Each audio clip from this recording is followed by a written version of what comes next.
The leaves on the trees are changing color. It's getting a little bit chilly outside, which means one thing in Northwest Ohio. Bowling Green hockey season is starting to begin. Tonight, they're going to go up in an exhibition matchup against the University of Windsor. I'm Nathan Burkett from the Falcon Media Sports Network, joined by a first-time hockey broadcaster, Aiden Bruick. Aiden, are you excited? Oh, absolutely, Nate. You know, been watching hockey, been following the NHL closely here for the past 2-3 years, especially after the Kraken got involved in the league, and it's just been such a fun sport to pick up and learn, and I'm so excited to give you guys my input tonight. Are you a Kraken fan? No, I'm a Blue Jackets fan. Fair enough. BG returns to the Slater Family Ice Arena after kicking off their regular season play last weekend in the state of New York as they took on the Niagara Purple Eagles. They finished that weekend with 2 losses, but some things to build on. They got shut out 2-0 in the first game, but they scored 2 goals in a 5-2 loss in the second game on Saturday, including a goal from Tyler Hodson, his first goal in a Bowling Green jersey after transferring here from RPI, and Noah Murnau scoring a goal, his first ever collegiate goal after coming here from the Windsor Spitfires of the OHL. Tonight, Noah Murnau will be going up against his hometown's college in an interesting matchup. Aiden, what are your thoughts on last week's games, but also what we might see out of tonight? Well, you know, Bowling Green's back home at the Slater. Rough trip to Niagara. Dropped both games, but outshot Niagara in both games. Consistent offense is there for the Falcons, but it's just about capitalizing on the little things that the other teams are giving up. So it's going to be interesting to see what the Falcons are able to do here against a team especially from a team with an entirely different genre of hockey, if you think about it. So at the end of the day, Falcons going to have to do some adapting, but overall, I think the offense is there. Just got to give it a little shove. Speaking of those little things, we did outshoot our opponents, but Coach Willie in the press conference, not necessarily happy with how his team performed. He emphasized in the weekly press conference this week that his team needs to do a better job of crashing the net, getting to the inside of the ice, in between the face-off dots in the blue paint. That's where, if you want to win hockey games, especially if you want to win hockey games, the Coach Willie wants to win hockey games, you need to outshoot your opponent, which they did, but you need to get into the blue paint, screen the opposing goaltender, and get rebound opportunities. Aiden, what do you think BG will do tonight in order to build up that momentum and try and get shots from the slot? Well, from the slot, it's an entirely different ball game. You're playing different positionings. You're playing different places on the ice. So it depends, number one, on who's shooting, and number two, where the outlet pass is coming from. So if you're able to get those shots in the slot, you got to get a good look before you can get a goal. So that's going to be the biggest problem for BG. We should not underestimate the visiting team tonight. Sometimes, especially NCAA teams, they like to underestimate the colleges from Canada. But this is a team, a couple weeks ago, they fell 4-0 to Michigan State, but only losing 4-0 to Michigan State is quite an accomplishment for 90% of the greatest teams in NCAA, let alone a team from U Sports in Canada. Aiden, I know you talked about a couple players from this Windsor team that you're excited to see. Want to name a couple of them? Yeah, absolutely. Aaron Shaw, 2 assists versus their game against Waterloo. He's the primary setup man on the top line for the Lancers. Matt McNamara, veteran defensive man, added an empty netter versus Waterloo, and he's got steady two-way play. Colton Smith, a 2-goal night versus Waterloo, their previous game that they had before this game here. He's got net front presence, quick release, really smooth game. Personally, someone who's sticking out to me is their sophomore goaltender, Max Donoso. Over the season, he has played in 6 games. In the 3 games that he's played so far in conference play, he has only let up 6 goals against, made 72 saves for a .923 save percentage, and has a 2.02 goals against average. But what really sticks out to me as impressive is that this man played all 60 minutes in the game against Michigan State, which is, as we know, one of the greater teams in the NCAA, has a good chance to maybe make a run for the national championship this year. Played all 60 minutes, only let up 4 goals, made 46 saves, and finished the night with a .920 save percentage. What's it going to take for BG to beat him tonight, Aiden? Well, I think really it's got to be the overwhelming pressure of, like you said, shooting from the slot, getting inside and making sure that we're able to weave, and frankly push through this defense. So if we're able to push past the line, if BG is able to push past the line, I think really it's going to be a solid showing. The biggest thing for me, Keegan McCullen, he's going to be the primary scorer for the Windsor Lancers. He's got 4 goals in 3 games, scored both in Waterloo and Laurier games. He's got to be one of the most consistent finishers that we're going to see on the ice here today. We mentioned some goals and some milestone goals earlier. Let's also mention the assist from last week. Hodson adding on to his goal finish the weekend with 2 points as he added an extra assist. Bryden Crampton, the freshman defenseman, scores his first ever collegiate point with an assist. In the same boat, Connor Levis from the Vancouver Giants and from the Vancouver native scored his first career collegiate point with an assist. And then the other assist on the weekend was Breck McKinley, the junior defenseman. Mentioning these players that have put up good points, Aiden, why don't we go over to Pick a Stick and see who we all like at the Falcon Media Sports Network for who we think is going to do well tonight. Aiden, I know you're excited. I'm going to let you do your pick first. Well, my pick, number 12, senior forward Jackson Niedermeyer. I picked him because I like his name. That's an NHL name right there. Both his uncle and his father spent multiple seasons in the NHL, and I believe both of them are Hall of Famers. Going down the rest of the list, Lucas Kleinmeyer, one of the production directors at Falcon Media Sports Network. He's going to go with a sophomore forward, Adam Zlunka. Zlunka last year put up 1 goal, 3 assists over the season. Zlunka's really good at what Coach Lilly likes, which is getting in front of the other team's nets, setting screens, going for those tip shots, and being in the blue paint. Tyler Kavelitz, another one of the production directors, he's going to go with probably one of the better players on this team, Ben Duran. Ben Duran did not score a goal or an assist last weekend in Niagara, but he did finish last year with 22 points. And on the career, he has 61 games, 12 goals, 16 assists. So another fair pick for Tyler. Already mentioned Aiden's. Nate Hinners back at the Coolene Center in Bowling Green, Ohio. Always excited to have someone. Thank you, Nate, for board hopping for us tonight. He's going to go with Karodiak, the sophomore defenseman. Played halfway through, joined the Falcons halfway through last season. Only put up 1 assist, but Karodiak was really good at moving the puck. He's also really entertaining to watch. Very physical player. Big fan favorite here at the Slater Family Ice Arena.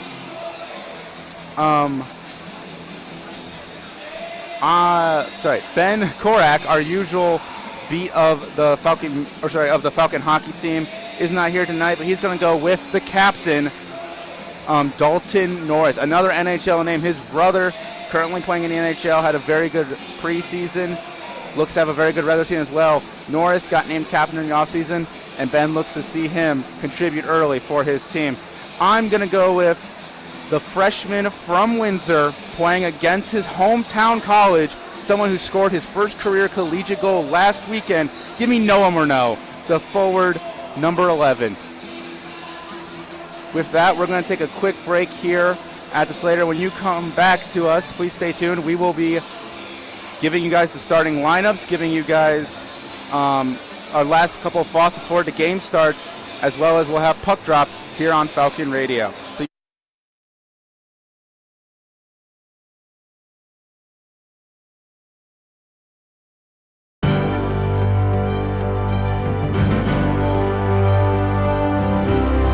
Bowling Green football overcame a 21-0 deficit against Toledo this past Saturday and defeated the Rockets by a final score of 28-23. I'm really proud of our boys, George said. It's just how we handle adversity. BG's running back Cameron Petaway put the Orange and Brown on the board by a 45-yard house call to make it a 21-7 lead. Petaway also caught a 73-yard touchdown pass from Bowling Green receiver RJ Garcia to tie the game at 21. And later, running back Chris McMillan put the Orange and Brown on top for good at 28-21. BGSU ultimately won the battle of I-75 by winning 28-23. The victory marked the biggest comeback in program history. This has been 60 Seconds in Falcon Athletics.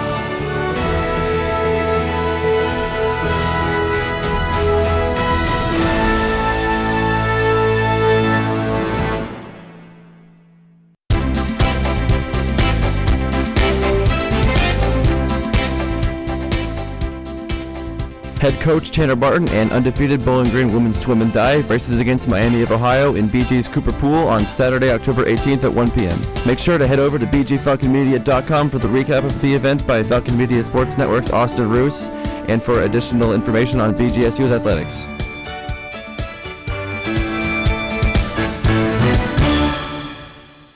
Every 2 minutes, an American is sexually assaulted. Be the someone who gives their time. Be the someone who lends an ear. Be the someone who takes a step.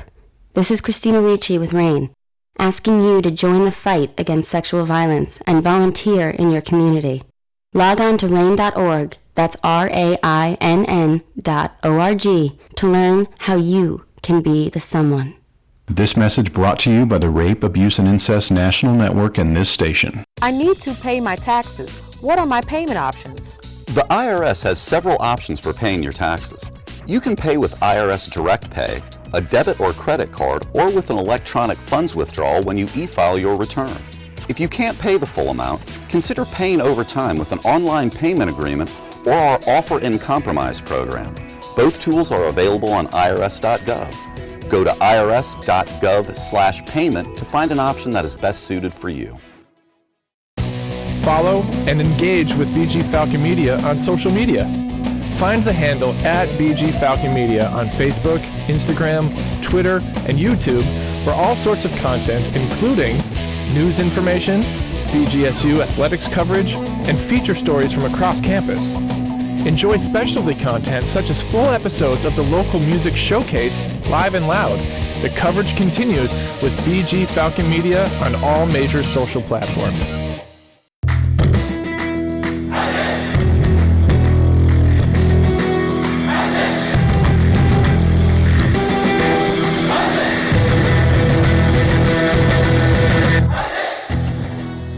Are you a fan of BG Falcon Media and the Falcon Media Sports Network? You can show your support for BGSU Student Media by donating at the bottom of the page of stories on bgfalconmedia.com.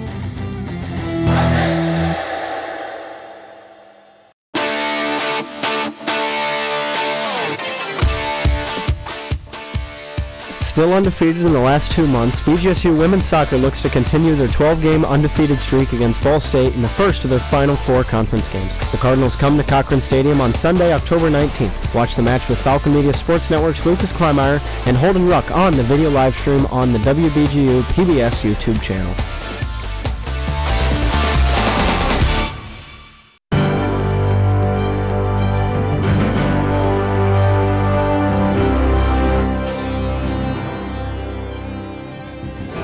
On September 17, 2025, BGSU volleyball swept the Oakland Golden Grizzlies, marking head coach Alex Del Piombo's first home win, leading the Falcons. Falcon Media Sports Network's Ben Korak had the call of the moment at the Stroh Center. Anders to Otten, Otten to Hobson. Hobson throws it down! A 3-set sweep for Bowling Green and the 2025 home opener and the first home win for head coach Alex Del Piombo. This has been a Falcon Media Sports Network featured call.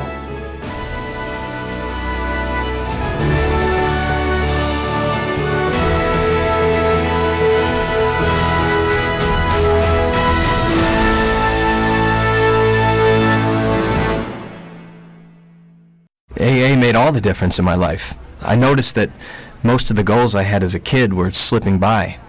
I didn't feel like the person I hoped to be. After all those years of drinking, I really didn't know myself. When I was out there drinking, I was always looking for the next great party to make me feel all right. With AA, I found a better way of life. And I feel good in my everyday life, even without a drink in my hand. Visit AA.org for more information and download the Meeting Guide app to find a meeting near you. I need to pay my taxes. What are my payment options? The IRS has several options for paying your taxes. You can pay with IRS Direct Pay, a debit or credit card, or with an electronic funds withdrawal when you e-file your return. If you can't pay the full amount, consider paying over time with an online payment agreement or our Offer in Compromise program. Both tools are available on irs.gov. Go to irs.gov/payment to find an option that is best suited for you.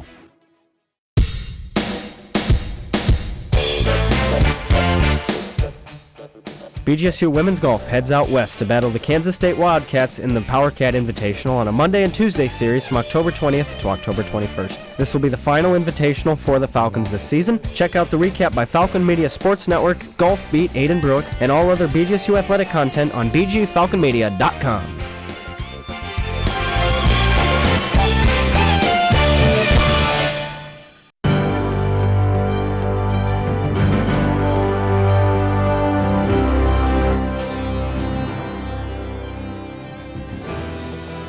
Cameron Petaway is this week's Falcon Media Sports Network's Athlete of the Week. The redshirt freshman had 2 receptions for 118 yards and 2 touchdowns against Toledo in the Battle of I-75. Petaway leads the country with 35.1 yards per kick return. He is number 1 all-time at BGSU since 1995 with 721 all-purpose yards through the first games of his career. Against Toledo, he recorded a 73-yard receiving touchdown to tie the game up 21-21. Head coach Eddie George said Cam has come on big time for us. You could see his explosiveness and what he brings to the table. This has been this week's Falcon Media Sports Network's Athlete of the Week.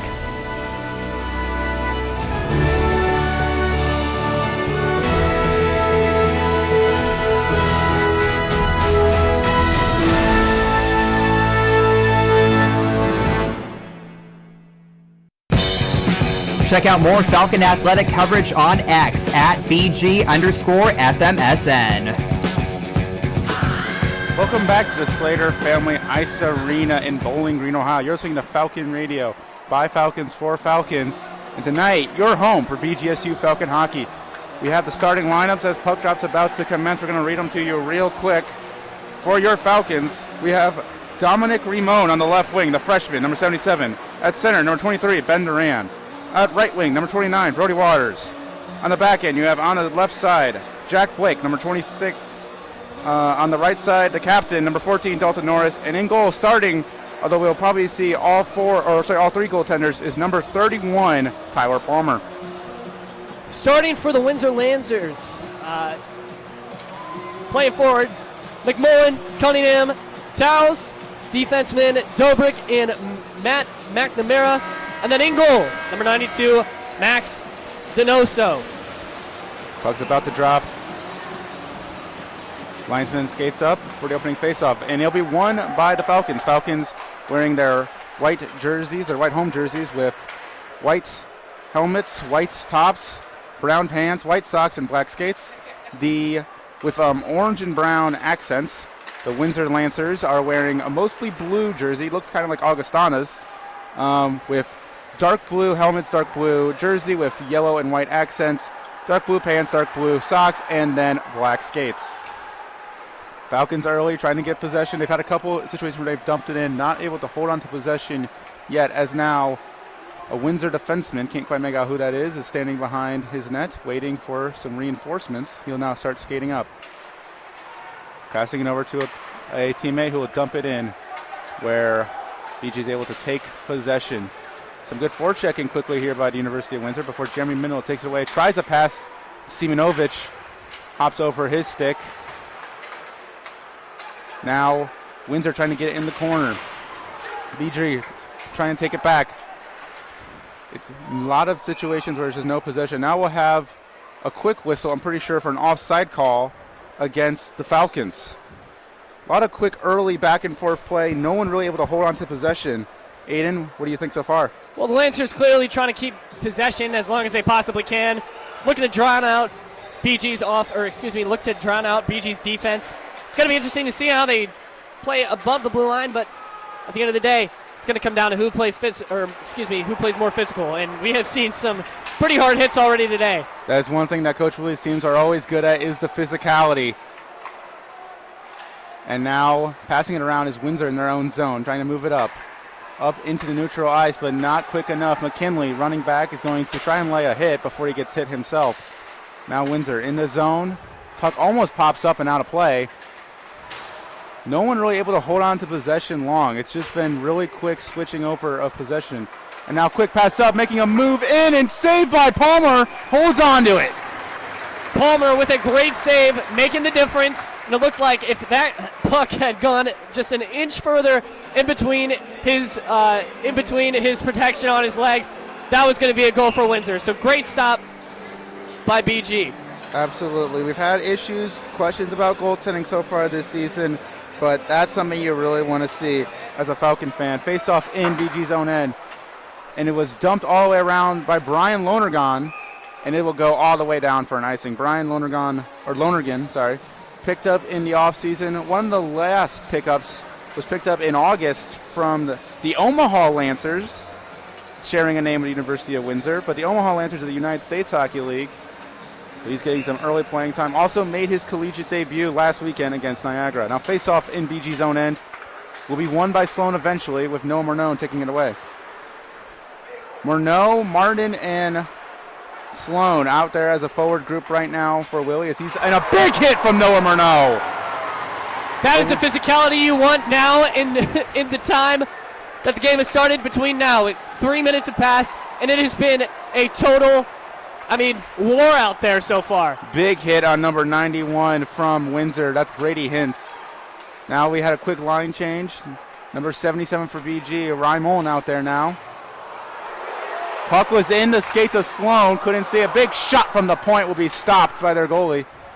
They dumped it down. Windsor skating back. They're going to beat the icing. Pass right in front will be blocked by Simonovic. Windsor trying to chuck it over into the goal. Couldn't get it finished.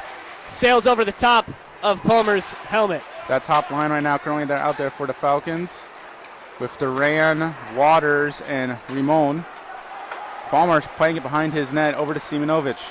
A new addition transferred here from the University of Miami in Ohio, and he will ice the puck. I need to stop hyping up our players because every time I do it, they just ice the puck. But Simonovic played well in his games last week in his official debut for the Falcons after coming here from the University of Miami. You talk about the announcers, Jinx. Do you think that's an exclusively American thing? No, it is not. Face-off once again in BG's end. It'll be Duran will take the face-off. He is known as one of BG's better face-off takers from last season. And a team full of freshmen, it's good to have some experience. Now, Crampton made a pass up to Waters, and the puck will go all the way down on target. Hodson gets it right in front of the goalie. He goes around the net, gets pinned. A little pin-up. Number 4, Dobrich for Windsor is holding on to it right now, or holding Hodson, I should say, against the wall. They're still trying. Hodson trying to make a pass finally. And eventually, when the fray clears, it'll be Windsor with the puck. But BG takes it right back in the neutral zone. And they'll dump it in and go for the forecheck. Defensemen look to be making a change for BG. And so will the forwards, is now Niedermeyer, Zlunka, and Minville are out there on the ice for the Falcons. McKinley and Jack Blake out there on defense. McKinley had a nice check there to get the puck out of the Lancers' hands. That's a pretty big defensive stop if you look at the grand scheme of things with this Lancers offense. Keep pounding it down past the neutral zone. Another icing against the Falcons. Will have another face-off in their own end, which means they cannot change. Debating on which side they will have the face-off on, and it looks like they'll have it on the blocker side of Palmer, so the right side of the goaltender. It seems to be Zlunka who will be taking the face-off for the Falcons. He will lose it. Shot from the point was tipped, goes wide of Palmer. Blake makes a pass up to a teammate who's racing down the side, dumps it in. Emerson will be the first one there for the Falcons. Quick shot will go around, and I believe that went wide. Brian Lonergan takes a shot, goes high of the net. Now Windsor takes it right back. They try and make a pass, goes just above the stick of his target, and it will be another icing call, except this time against Windsor. A lot of icing calls early on, players trying to settle into the game. Aiden, what have you seen so far? Falcons finally starting to sustain some zone time here, and they've done a better job cycling down low, keeping the puck in the zone. It's been really nice to see a active BG offense when they're able to get it down on that Windsor side. Face off this time in the Windsor end will be taken by, I believe that is Sloan. The freshman played very well, especially in the face-off dot in the series against Niagara. Now quick break off here. 1-on-2 opportunity. Number 7 for Windsor takes it in, took a backhand shot that got blocked, that got saved. That's Johnny Yul-Ickney, I think. Quick opportunity, quick there. Former no, I believe. Took a good shot, couldn't quite get it past the goaltender. Listen to the crowd reaction. Would have thought it had a chance. Oh, and there's a big hit in the corner. Pretty sure that's Sloan laying the body check. Windsor now has the puck, working it over the center ice logo. Making a pass over to the right side. Try to pass cross ice. Will not work out. Now Dominic Ramon for BG. Deking through central ice. He tries to hold on to it. He'll hit the brakes. Passes it all the way to the other side at the point. Trying I believe that was a pass. Didn't quite work out. BG now holds it. Circling around is Duran. Duran takes a big shot. Arcs up and into the netting. So there'll be a breakage, or there'll be a stoppage of time here. 14-19 left in the first period. A lot of icing calls. Both teams trying to settle into this game. Face-off, though, will be taken by Duran, who just took that shot in the Windsor end. Waiting now for the linesman to drop the puck. Duran will win it. We talk about how good he is, but unfortunately he won it a little too well as it went right by McKinley's stick, so they'll have to regroup in their own end. Jack Blake trying to play it up. Now McKinley takes it, picks off a Windsor pass, and he'll work it up himself. Trying across crease. Duran had a good shot that went wide as McKinley will wear a check in the corner.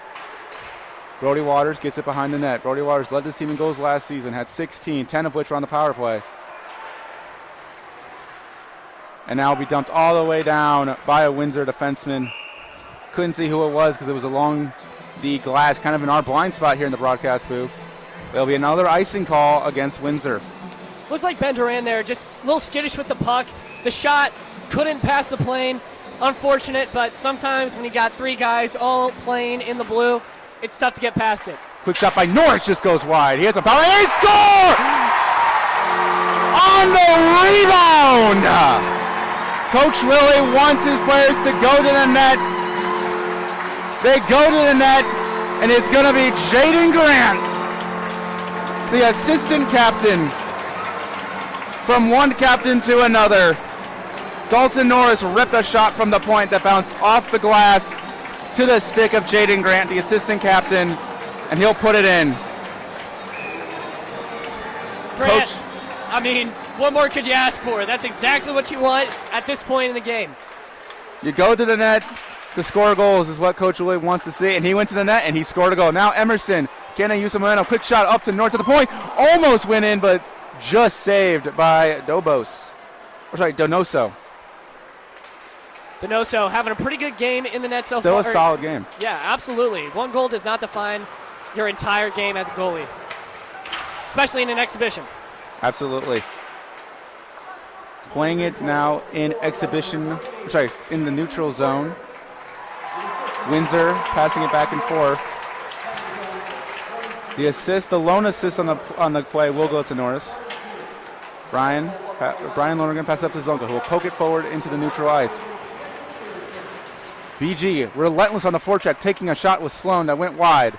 Now gotta get used to these new numbers. Sorry, there was Crampton, almost used the old 25. It doesn't help that they're both Tommy Poston, who wore 25 last year, and Crampton, who wears it this year, both very tall defensemen with similar builds. Big save there by Palmer as he'll easily take care of a shot from the point with his pads. Now Sloan trying to work it in. He'll dump it in, go on the forecheck, and he'll win the battle there. Doesn't even take a hit. He is just working it well. Gets a pass up to the point. McKinley now holding it. Making some moves. Quick shot was blocked, unfortunately, by one of his teammates. Looks like Waters got his shoulder on that.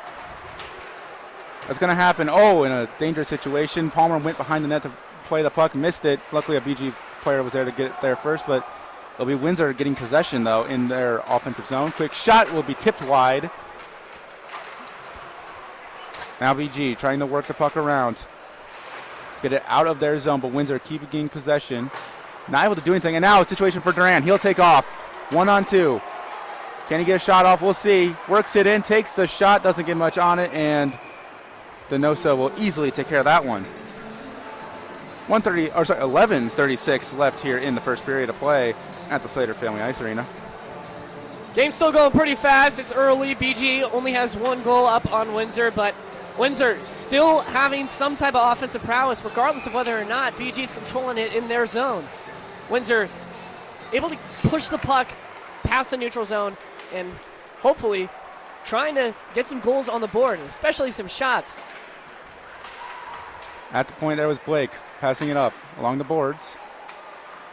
Hits the brakes, trying to pass it down. Hodson will get it in the corner, behind the Coca-Cola sign if you're here at the Slider. Passing around Grant behind the net, going for number 2, tried to wrap it, couldn't quite get a handle on it. Now he takes a shot that will be blocked by a defenseman. Minville will go for a hit, and he will lay one. Passing over was Grant, cross ice. Now Grant will lay a hit. This is a physical team, and there is a penalty coming up, I'm assuming against Grant, because the hand went up right as Grant laid that hit. And it will be against Grant. He will go to the box. We do not know for what yet. I'm assuming something to do with that hit. Gotta imagine it was a tough hit. Some refs just aren't going to let that slide. Shouldn't be 5 minutes. We'll wait to hear the call from the referee as he skates towards center ice.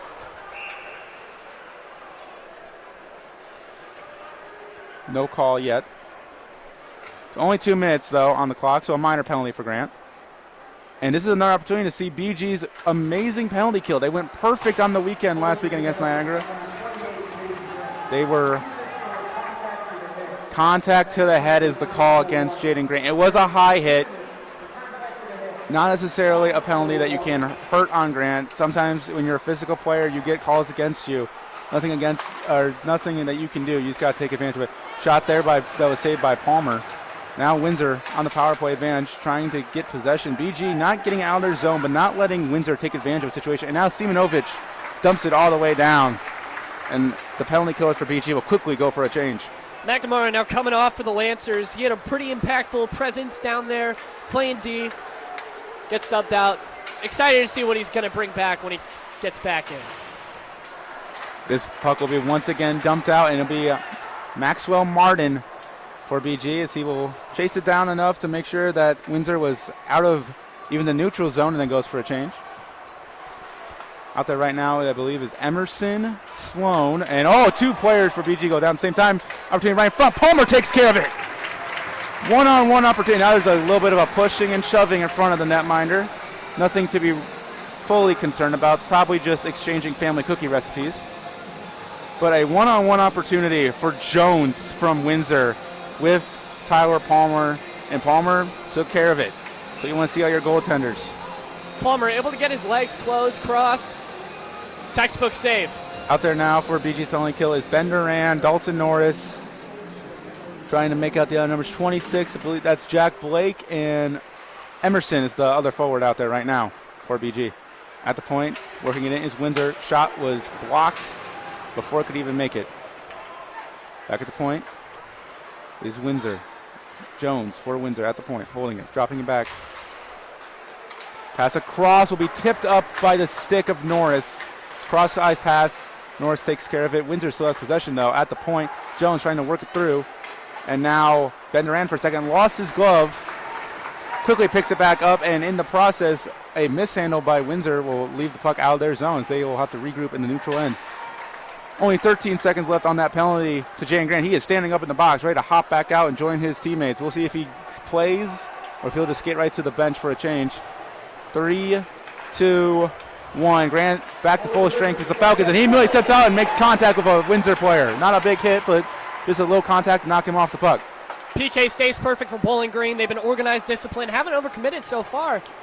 They were granted the penalty kill last year. 14 returners for this Falcon roster, 14 newcomers. Good to see that despite all the newcomers, the penalty kill is still strong. And now there's a big pile up to try and get the puck in the corner in BG's offensive end. Eventually Windsor will take it away from it. We like to call those kerfuffles. Little kerfuffle, never hurt nobody. Now another little kerfuffle, less so, only 2 for a team. And eventually BG will take it this time, trying to pass over. Holding on to possession is BG. Quick shot by Zlunka will be blocked by a Windsor defenseman. Some good moments so far for BG. Getting shots, getting good opportunities, having some good momentum. Another shot from Windsor will be taken care of by Palmer. He tried to pass it out, but unfortunately the ref called a dead puck too quickly, and now we got some shoving. But you heard we're past halfway in this period, so it's going to be a media timeout. This media timeout is presented to you by Juniper Brewing Company, located at 145 South Main Street in downtown Bowling Green, featuring coffee and craft beer and serving breakfast, lunch, and dinner. See the latest menu at juniperbrew.com. You are listening to Falcon Radio, for Falcons by Falcons. I'm Nathan Burkett from the Falcon Media Sports Network, joined by Aaron Bruick.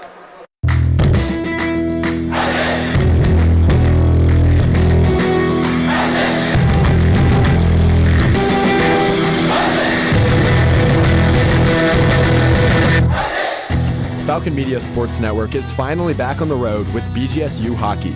Make sure to catch the voice of Falcon hockey, Ben Korak, on the call for every BGSU game this season on WBGU 88.1 FM.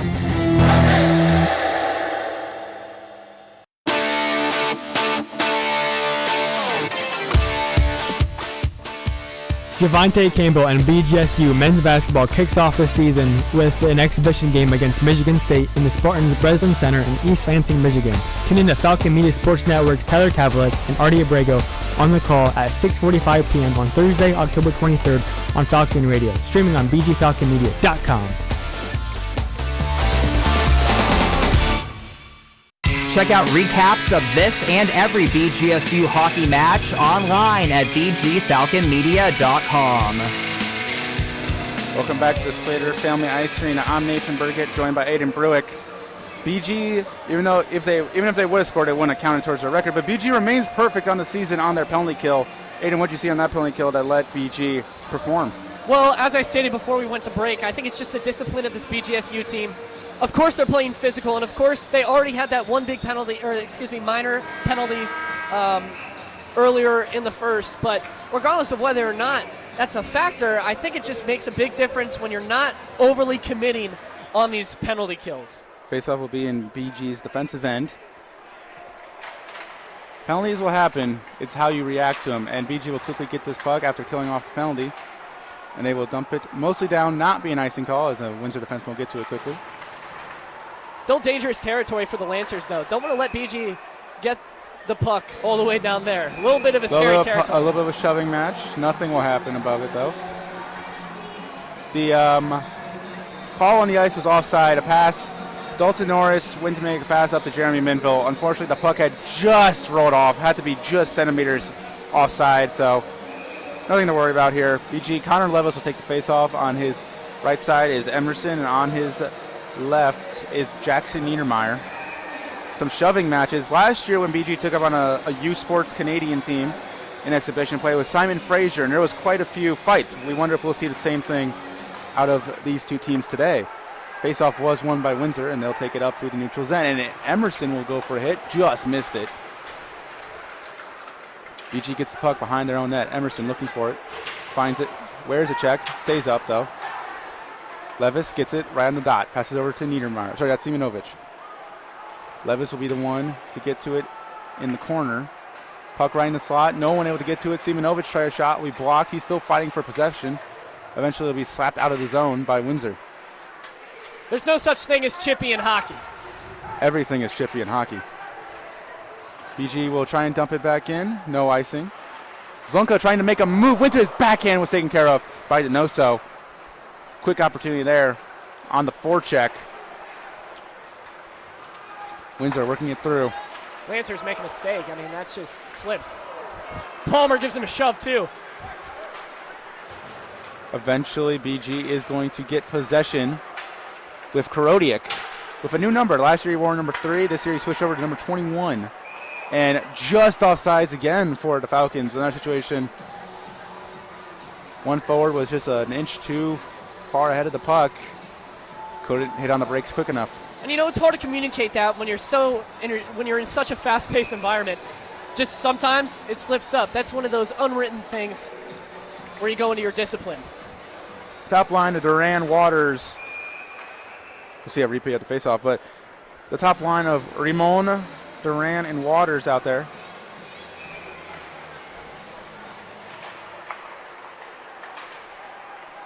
Faceoff was won by Windsor. They pass it up, but it'll be an icing as no one on that team was able to get a stick to it. Both these teams so far been doing a lot of icing the puck, trying to create stretch passes to find open ice, just unable to complete them. It's still early in the year for both these teams, so we're not going to be too harsh on them. Face off in the offensive zone for Bowling Green will be won by Duran. Norris has the puck, trying a shot that will go well wide, not even in the same area code as the net, and eventually Windsor will take it, trying to get it up with a big pass forward, but BG will take it. Now McKinley makes a pass forward to Waters. The forecheck for Bowling Green has been very good all game, and no different here as it's Duran this time. Now Windsor taking it up as they will dump it in, and their D will go for a change. Forwards will go on the forecheck, but BG has an opportunity here. Quick 2-on-2 rush.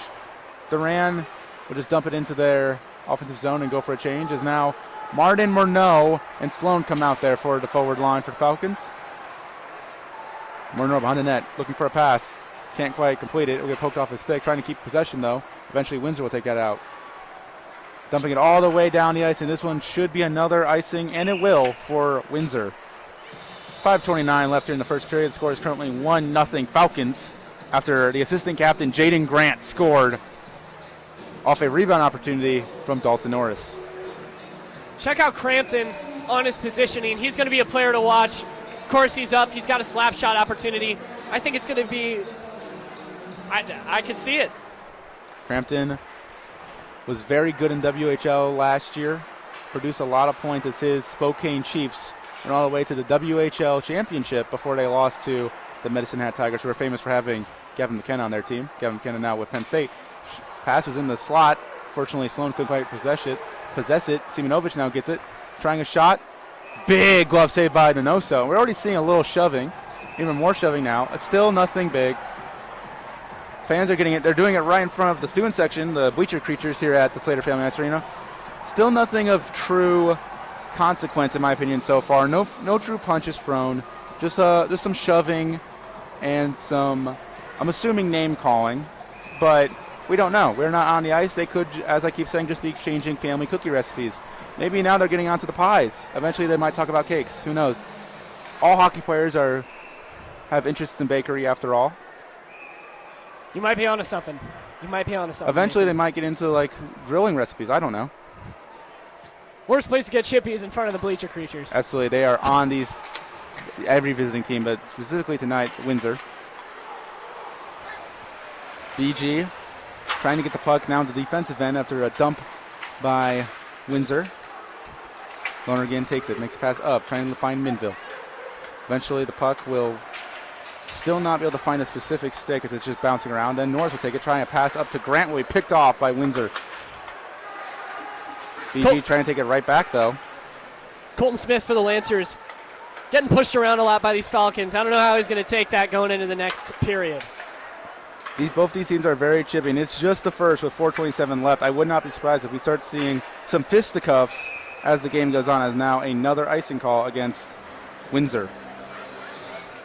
It's been interesting to see how Windsor has utilized their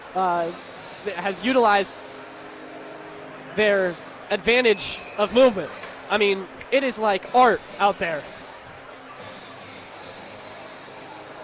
Face-off will be taken by Connor Levis in the offensive zone for the Falcons. He will win it. McKinley has it at the point. Tries a shot, will go wide. And now Niedermeyer had a Lancer lined up, but the Lancer player went down before contact arose. Now Emerson working with the puck in the offensive zone. Neither team able to fully get possession. Both teams shifted over to that right side of the zone. Kind of in our blind spot. Eventually it'll be dumped in by the Falcons.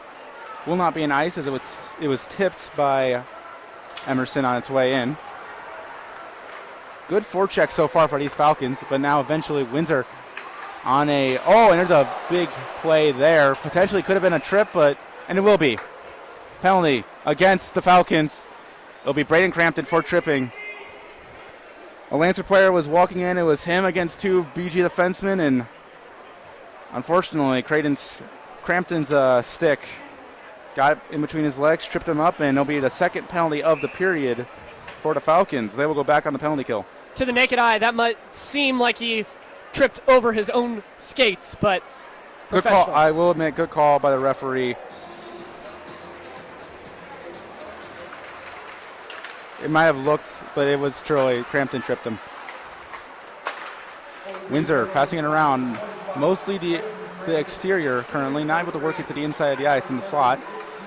Have around the CCHA logo, down, right of the slots, looking it up. Right in the slot, took a shot. Rebound opportunity, two big saves by Palmer, but eventually a goal on the second rebound by Windsor. I'm pretty sure it was 91 who put it in. We'll wait to see as he skates by. And that is 91 for the University of Windsor, Brady Hins. Original shot was taken from the upper slot, like mostly in between the face-off dots of the CCHA logo. Saved by Palmer. Rebound opportunity saved by Palmer, but the third opportunity was not as lucky. Hayden's more of a smaller guy, only 5'9", 155 pounds. Able to get through there, work some trickery to get that puck past the line. Tie game again, 1-1. Martin for the Falcons working it up, takes a quick shot. Rebound just hopped right over the stick, I believe, of Sloan. That's good by that's good by Lonergan. Not biting as a defensive man. Steps back. No, Murnau lays a hit, tries to dump it forward. Martin on the forecheck, tries to track it down. Taken by Dobrich of Windsor, making a pass up to the neutral zone. Eventually picked off by Sloan. Makes a pass up. No one. Eventually Martin takes care of it. Picks it up. Deeks to the inside. Takes a shot. The Falcon fans thought it was a goal, but it went just wide. I believe it was saved by Donoso. Not entirely, but got enough on it to knock it wide.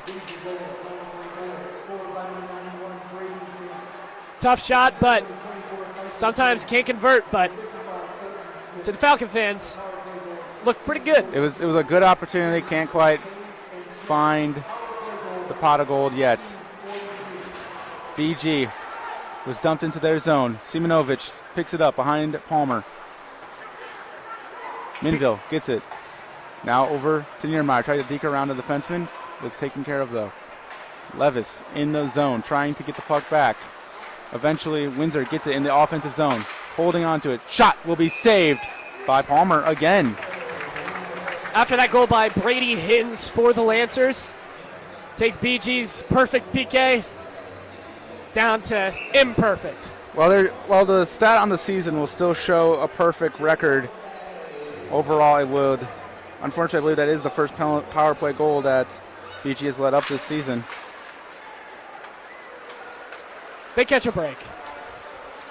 Emerson now working it up through the neutral zone, right in front of the benches. Still holds on to it in the offensive zone, tries to go behind the net. Protects the puck, makes a pass, shot! Went wide.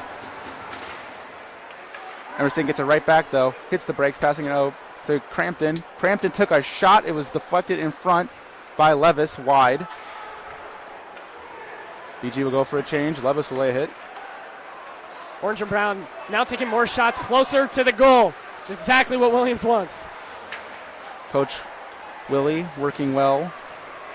You can tell that he really told his players what he wants out of them, and that's to get shots, get good opportunities from inside the face-off dots in that slot. 1 minute remaining in the period now.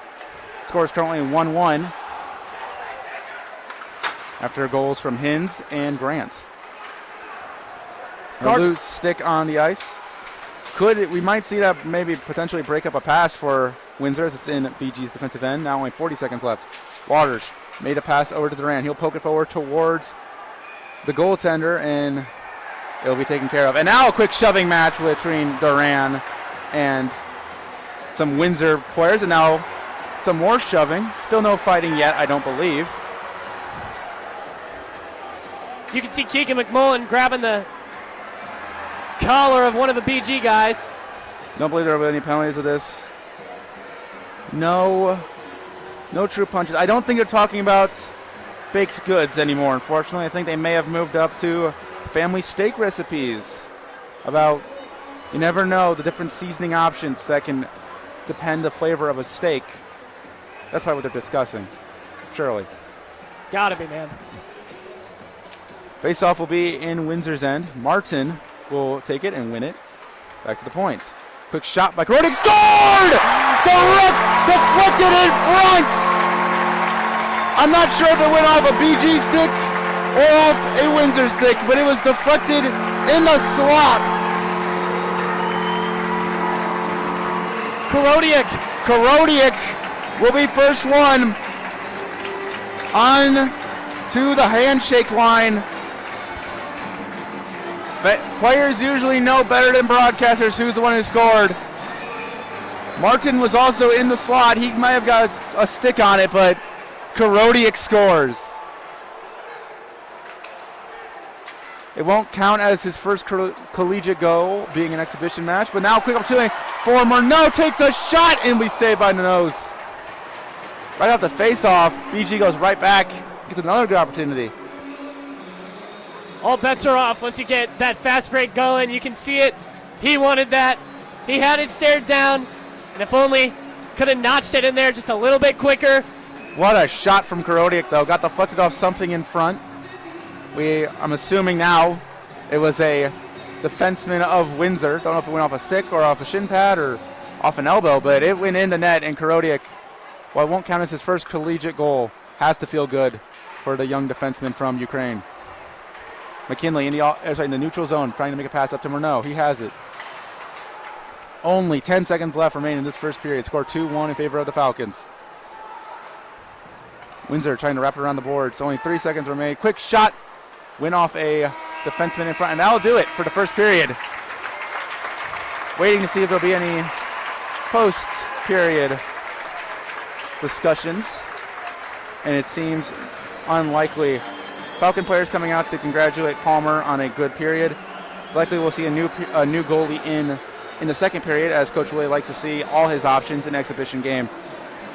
We're going to go ahead and take a break. When we come back, we'll have the Rick Crow intermission reports. I'm Nathan Burkett, joined by Aiden Bruick. You're listening to Falcon Radio.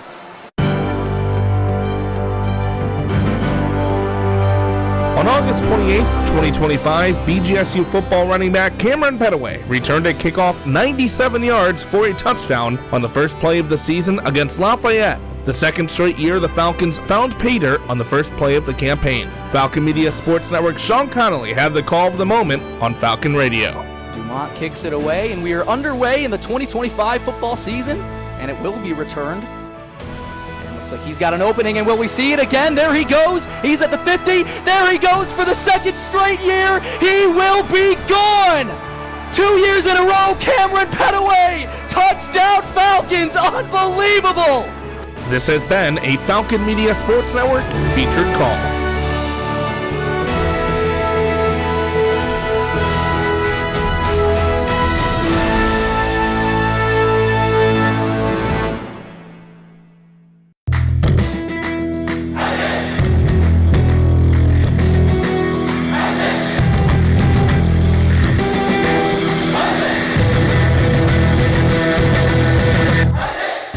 Looking for a BGSU Athletics talk radio show? Tune into the Zig Zone every Sunday at 4 p.m. where a panel of Falcon Media Sports Network members discuss the hottest BG sports topics. Only on WBGU 88.1 FM.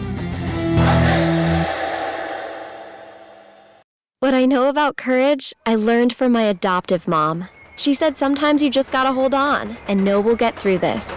Mom, we are so high up. Hold my hand. No, you hold my hand. Here we go! Learn about adopting a teen from foster care. You can't imagine the reward. Visit adoptuskids.org to find out more. This message is brought to you by Adopt US Kids, the U.S. Department of Health and Human Services, and the Ad Council. Hi, this is Christina Ricci with RAIN. Every 2 minutes, another American is sexually assaulted. If you or someone you know has been sexually assaulted, you are not alone. Help is just a call or click away through the National Sexual Assault Hotline. Please call 1-800-656-HOPE, that's HOPE, or visit RAIN.org, that's RAINN.org.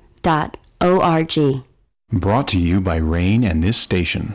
BG Authors is a campus organization dedicated to highlighting authors connected to the university.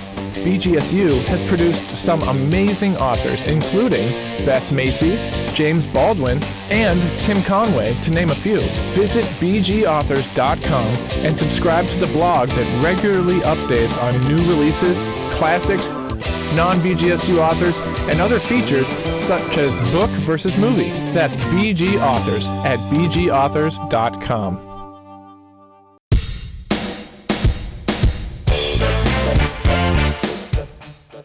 BGSU Women's Golf heads out west to battle the Kansas State Wildcats in the Power Cat Invitational on a Monday and Tuesday series from October 20th to October 21st. This will be the final invitational for the Falcons this season. Check out the recap by Falcon Media Sports Network, Golf Beat, Aiden Brewick, and all other BGSU athletic content on bgfalconmedia.com.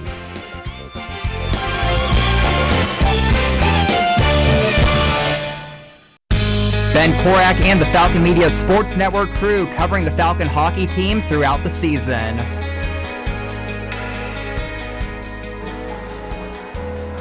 Welcome back to the Slater Family Ice Arena in Bowling Green, Ohio. You are in for the Rick Crow Intermission Report. The first intermission report is brought to you by Rick Crow, longtime BGSU hockey fan and listener of Falcon Hockey on WBGU 80.1 FM and Falcon Radio. Rick Crow has sponsored not just this intermission report, but also travel for the season for Ben Korak and other beats of hockey for the Falcon Media Sports Network. We thank him so much. We will try for every conference game to have some coverage of the event on Falcon Media Sports Network. We will have a broadcast for every single conference game, unless there is something that happens that's out of our control. Last year, we had a couple car problems that prevented us, but other than that, we were at every single conference game, mainly being Ben Korak. So again, we thank Rick Crow so much for letting all this happen. We do have a correction. Ivan Krodig's goal has been corrected. It was tipped in by the stick of Noah Murnau. So Noah Murnau gets the goal, Ivan Krodig with an assist, and Maxwell Martin with another assist. With that being corrected, Aiden, what did you see in the first period that you liked? The first period, I think, was a really great showing, especially for an exhibition match. We're seeing a lot of new guys take the ice. We're seeing a lot of veteran guys just playing for the love of the game. And Coach Willie, he knows what he needs to see. He's not afraid to put some experiments out on the ice. Maybe we'll see a new goalie in the net. Just fast-paced action, of course, as you want in hockey. BG playing very physical. Windsor also playing very physical. There hasn't been more control by one side. Obviously, the goal scoring will say another story, but realistically, if you're watching, if you're listening, you'd understand that this game has gone pretty back and forth and pretty good matchup for exhibition. Coach Willie mentioned a couple of weeks ago in a press conference that he was going to put his players out in these exhibition games in situations where he expects them to fail. Usually you don't hear that from Coach. He's putting them out in situations where he thinks that they might be outmatched because he wants to see what his players will do in exhibition play. It doesn't necessarily matter if you win or lose. He wants to see who's going to step up, who's going to play well in situations where they might be outmanned or going up against a bigger opponent. He wants to see how they respond to that. One of his quotes he repeated multiple times a couple of weeks ago was, how about you just be a hockey player? Let's not worry about where you have to be, what position you play. Let's just see you be a hockey player, and let's see those instincts. And that's another situation where this is going to be a game where Coach Willie has the opportunity to do that. So I fully expect to see another goaltender come out here in the second period. It would have nothing to do with Palmer's performance. He had a great performance so far in this game, only left the one goal, and it was off the third chance on that specific opportunity. But just so he can see more of his goaltender, see what he has in his exhibition form. If Coach Willie says that these are uncomfortable situations for his players, then BG has been handling the adversity incredibly well. It also goes for Windsor, applying pressure, making BG work for it, and BG doing the same to Windsor, making them work for it as well. You're never going to see you're never going to see a light-fought hockey game. It's always about working and working and working and cracking away at everything. Palmer and Moore, both guys still fighting for the starting spot here. Palmer, great showing in the first period. Not sure if we're going to see more going into the second period or not. We're going to look and see what happens when the Falcons take the ice back. We'll probably also see Steinman at some point in this game. He is also in that goaltending battle. last week, Coach Willie said in the weekly press conference that he is confident in all three of his goalies. He said that he has 3 suitable, in his opinion, elite Division I goaltenders. So I definitely expect to see more of that. We're going to take you around the CCHA, tell you some of the scores going around the CCHA. Most of them are currently exhibition games. Ferris State is going up against Simon Fraser. Pretty sure that game is already ended, but unfortunately I do not have updated stats. Lake Superior is going up against the US U18 team. Other Michigan Tech later tonight, really late. Good luck to Michigan Tech fans who have to stay up for that one. At 11:07 p.m. Eastern Time, we'll be taking on Alaska at Alaska. Bemidji at 8:07. In about 20 minutes, it will be puck drop. They will be hosting Minnesota Duluth. And Augustana, the CCHA game of the week, is they will be hosting Arizona State University at Midco Arena in Sioux Falls, South Dakota. Another one we want to mention is Minnesota State will be playing with puck drop at 8. Will be going to Wisconsin, going to Madison, Wisconsin to take on the Badgers. Northern Michigan after 1. This is, I believe, the only other game that's currently going on for the CCHA that I do have current up-to-date stats for. Northern Michigan after 1 is currently beating Colorado College at home at Marquette. Northern Michigan struggled a lot last year. They're 0-4 this year. Had some good goaltending play so far. Had some good chances. Hasn't been able to get a win. They are currently up 1 against Colorado College, which is considered to be, once again, one of the better teams in the NCAA. So we will see and keep you guys updated throughout the night about how that is going. Aiden, what else did you see back here to Slater? What did you see in BG's matchup with Windsor? Well, Donoso, he's calm, square, just saving the puck really well.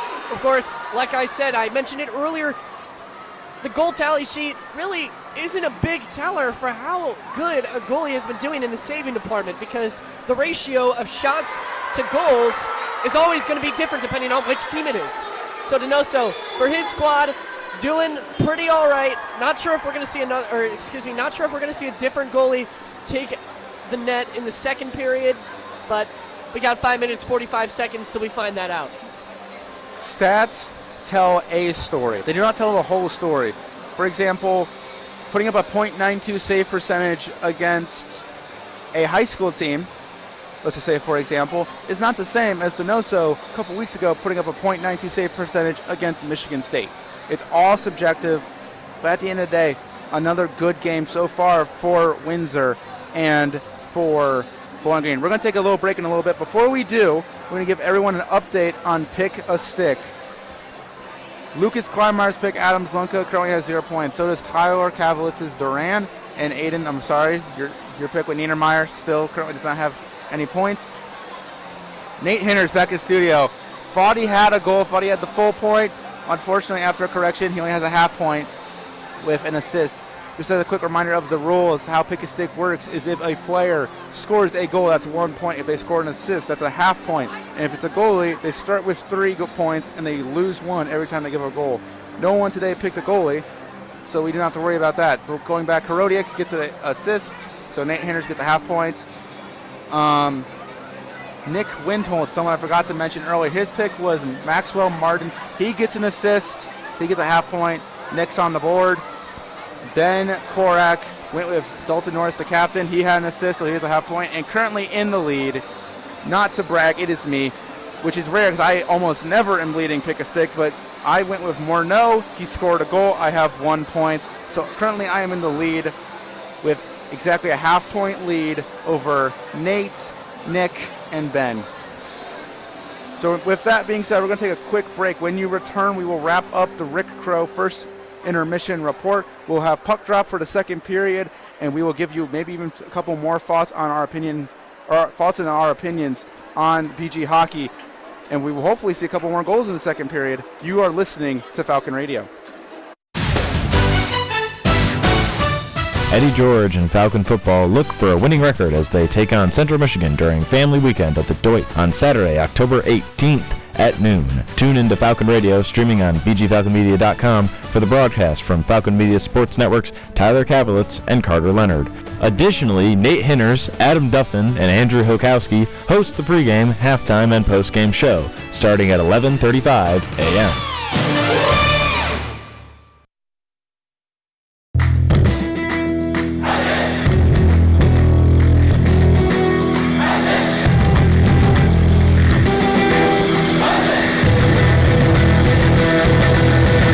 Hey everybody, this is Kevin Hutchinson, host of The Swoop. And this is Brooke Blake, executive producer for The Swoop. The Swoop is BG24's sports talk show about all things BGSU athletics. New episodes come out every Thursday at 6 p.m. at bgfalconmedia.com. Retirement can be scary, but only if you're not prepared.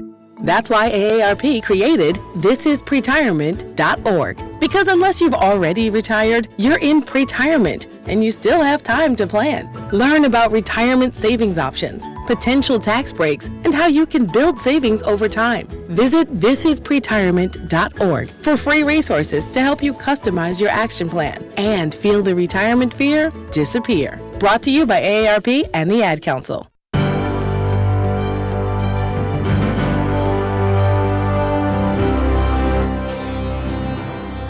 BGSU men's soccer senior forward Trace Terry scored a brace on senior night at Cochran Stadium in the Falcons' 3-1 victory over the Bradley University Braves on October 10th. Terry also added an assist to go with his 2 goals on the game. A draft pick in the 2025 MLS Super Draft by Seattle Sounders FC, Terry has scored 8 goals and 2 assists on the season for a total of 18 points on the campaign. Terry currently leads the team in goals, points, shots on goal, and game-winning goals. Senior defender Amir Diach and midfielder Andrew Schaefer, along with Terry, were honored before the game as 3 graduating seniors on the team. This has been 60 Seconds in Falcon Athletics.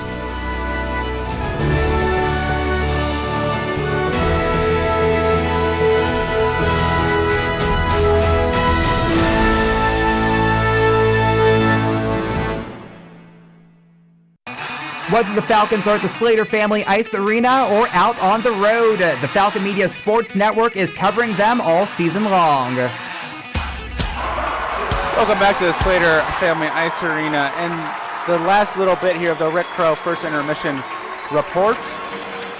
Falcons now are entering back onto the ice surface as they get ready to take on Windsor in the second period. If you're just now joining us here on Falcon Radio, I'm Nathan Burkett, joined by Aiden Bruick. Aiden's first time ever on a hockey broadcast. Fair to say he's had a pretty fun time so far. BG currently leads the way 2-1 against Windsor. Goals coming from the Falcons are Grant and Morneau, with Hins, number 91 for Windsor, getting their lone goal so far. I'm looking, and I believe Palmer is still in net for the Falcons. Have to wonder, Coach really liked what he saw so much in first period. He wants more of a look. He said he wants to put his players, mainly his goalies, under the microscope. Must have liked what he saw. Palmer now gets an opportunity to play directly in front of the very proud student section as time is over for the intermission. Thank you for listening to the Rick Crow Intermission Report. Once again, we thank Rick Crow for sponsoring both the intermission reports, but also sponsoring the travel for us and Falcon Hockey. So we, as Falcon Media Sports Network, can cover all conference games for the BG Falcon Hockey team. We could not do it without his help. Puck drop in the second period is down, and BG will win the opening puck drop in the second period. BG taking it in. Simonovic, 2 shots on goal in the first period. See if he tries to go for it again. Quick breakaway opportunity, one-on-one opportunity. Quick shot will be saved by Palmer. So much spin on that puck. One of the BG defensemen fell down at his own blue line, gave a quick opportunity for a Windsor counterattack. Palmer took care of it. Scary moment. There's a quick score! Shot from the point. Crampton. Braden Crampton puts it away. I said last period, don't be shocked if you see Crampton creeping up from that right corner. That's exactly what he did. Slap shot opportunity. Nails it in and sets Slater on fire. Steps into it. And the game is now 3-1. Donoso has now left 3 goals to the visiting Falcons, to the home team Falcons. Windsor looking to regroup after that goal. Crampton makes a pass up to Minville. Windsor has it in the neutral ice.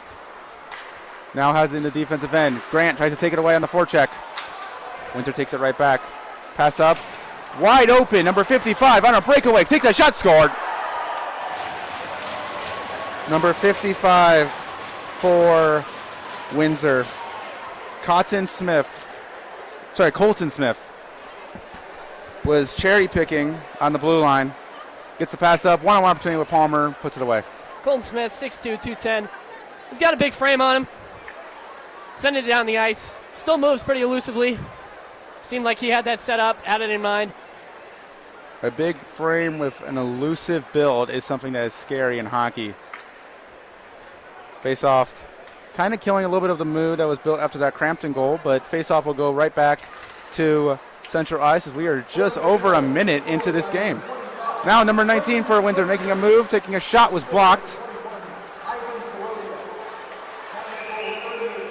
Pushing and shoving down here in our blind Oh, now spot. there's a punch right in front of BG's bench, and now we have our first official fight, I will call it. No longer are they discussing family recipes. Now it is true fisticuffs and arguments. And there will be a penalty going against Windsor. We wait to see if there will be a BG one to match it. Steak dinner, Big Dog's got to eat. It looks like things just got a little too chippy there between the two squads. Windsor, BG, now separated by the refs. Interesting to see how this one's going to ramp up. Dylan Shives for Windsor will take the penalty. Believe they, if I heard that correctly from the ref, cross-checking may have been the call. Looks like they're only going to give him 2 minutes. Only 2 minutes on the call. But BG has a power play opportunity, and this is power play. We talked about how good the penalty kill was last week. Power play struggled. They had good opportunities, could not score a goal last weekend. This might be an opportunity where Coach really wants to see how his power play will do. 0 for 9 on the recorded stat sheet. Just haven't been able to get it done when they got the advantage. Hodson on the man advantage, passing it up to the point with McKinley. McKinley skates right over to CCHA logo. Back to Hodson, trying to circle around. He'll lose the puck for a second. Recorrals it, skates down right on hash marks. To Waters, back to Hodson. Martin passes it up to McKinley. To Raimond over on the point. Hodson tried to pass, and it will bounce off his stick and dumped all the way down by Windsor. Palmer will take care of it and slow it down for McKinley, who will corral it, take a second to breathe. Now work it back up. Martin will dump it into the offensive zone for BG. Martin gets some help in there. Looking like not a lot of people focusing on Martin. Just when he gets back here and skates back. He's a strong player for BG, the sophomore. Ryman over on the hash mark. To Waters, who goes behind the net looking for a pass. Waters is the guy you got to cover on the power play. Scored 10 power play goals last season. Led the team in power play goals and goals with 16 total goals. Back to Waters, behind the net. Passed by Ryman, or sorry, shot by Ryman, couldn't get much on it. It'll be easily blocked and then dumped by Windsor. Tough when your stick hits the ice before it gets to the puck. Sometimes those little mistakes cost you. Ramon just not able to get the puck off the ground. Grant works it all the way up to the zone. He'll take it right back, making a pass over to Norris, who's behind the goal line. Now Grant up to the point. Passing it over to Duran. Waits a second, tries to work it down. Over, and Dalton Norris had a wide open opportunity, just went off his stick, couldn't get the shot off. He's got a sting for the captain of this Falcon hockey team. 10 seconds left on the power play. Only 10 seconds remain in this power play. Again, a lot of good opportunities, no goals though to show for it. Quick one-timer by Norris goes wide, and that will do it for the Falcon for the Falcon man advantage.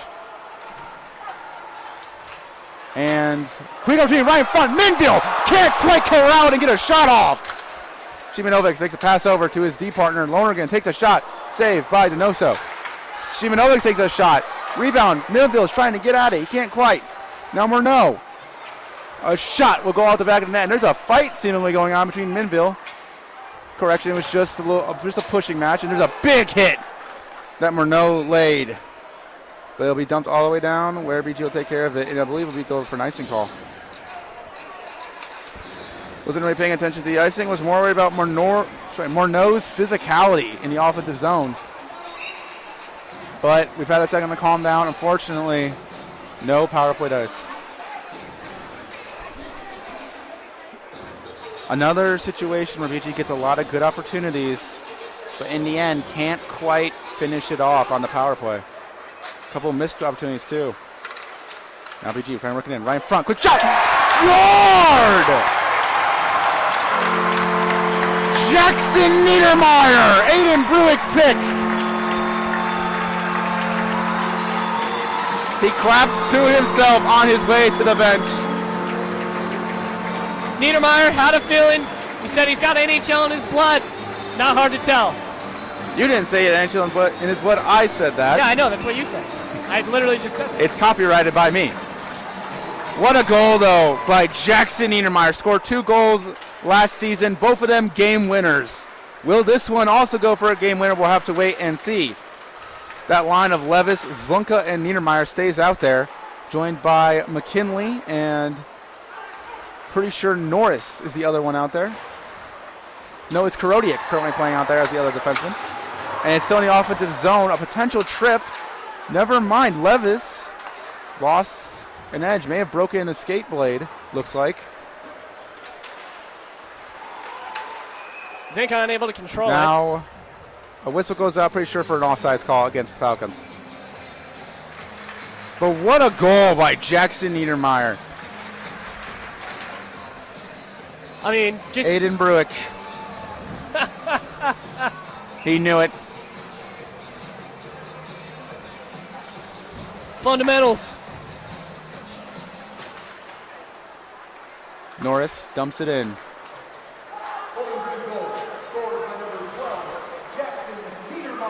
BG gets some push. On the forecheck, working hard. Blake gets it. Assists on that goal, as of right now, are being credited to Breck McKinley and Connor Levis.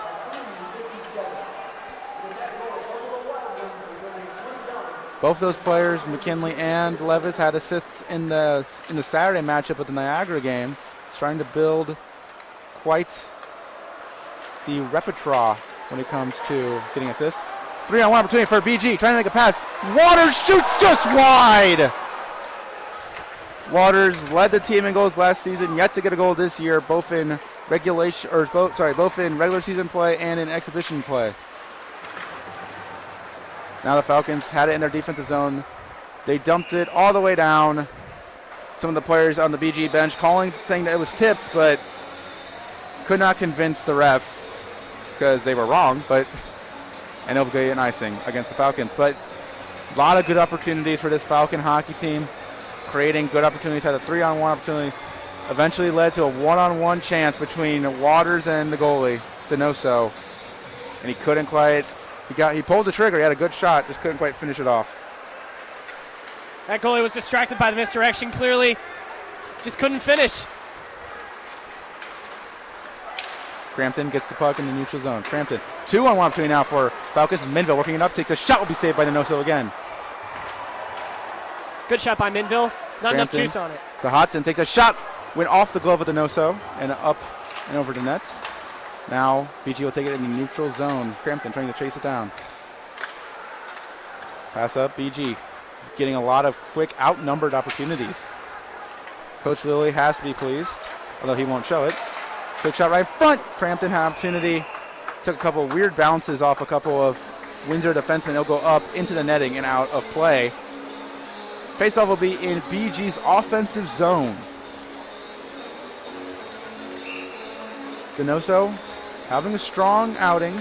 Not as strong as his performance against Michigan State a couple weeks ago. He has matched his goal conceded mark from that game.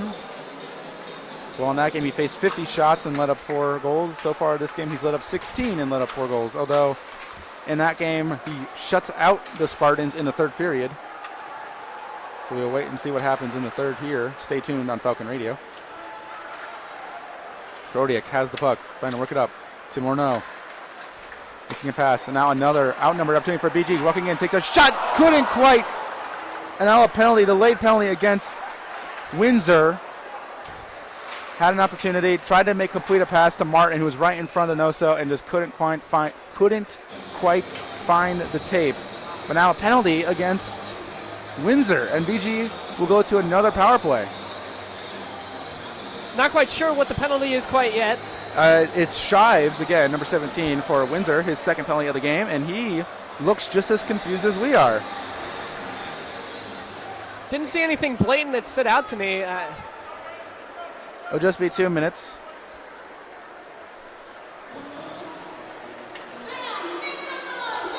But BG back on another Falcon power play. They had some good opportunities in their first power play. Couldn't score a goal. They also had a couple opportunities where it was a beautiful chance, couldn't get a good opportunity out of it. So we'll see if they can correct some of their previous mistakes and strike on their second chance. Still are yet to score a power play goal this season. Shot right in front was tipped by Emerson, just wide. Emerson will work it out of a kerfuffle behind the net. Gets it to Minville. Crampton at the point, right in the CCHU logo. Over to Duran at the one faceoff down the left side. Duran works it down low to Emerson. Emerson tried to pass. Is taking care of Crampton. Keeps it in the zone. Minville trying a pass, and this time Crampton, it was knocked away by a Windsor defenseman. Crampton can't keep it in the zone a second time. He will work it down to his own end. Take a moment to corral it. Catch his breath. Passing it up now. BG with Minville through the neutral zone. Tried a soft shot towards Donoso. You never know when one might go in, but that one does not. This is where puck movement has to speed up for the Falcons. Get it low, make Crampton. Donoso work. Hodson working it in. Pass. Quick shot by Morton right in front of the slot. Rebound opportunities all saved by Donoso, and eventually he will cover it. As a stack up of Falcons in the blue paint. That is where Coach Willie wants them. Players are shouting at each other, talking. Still no punches.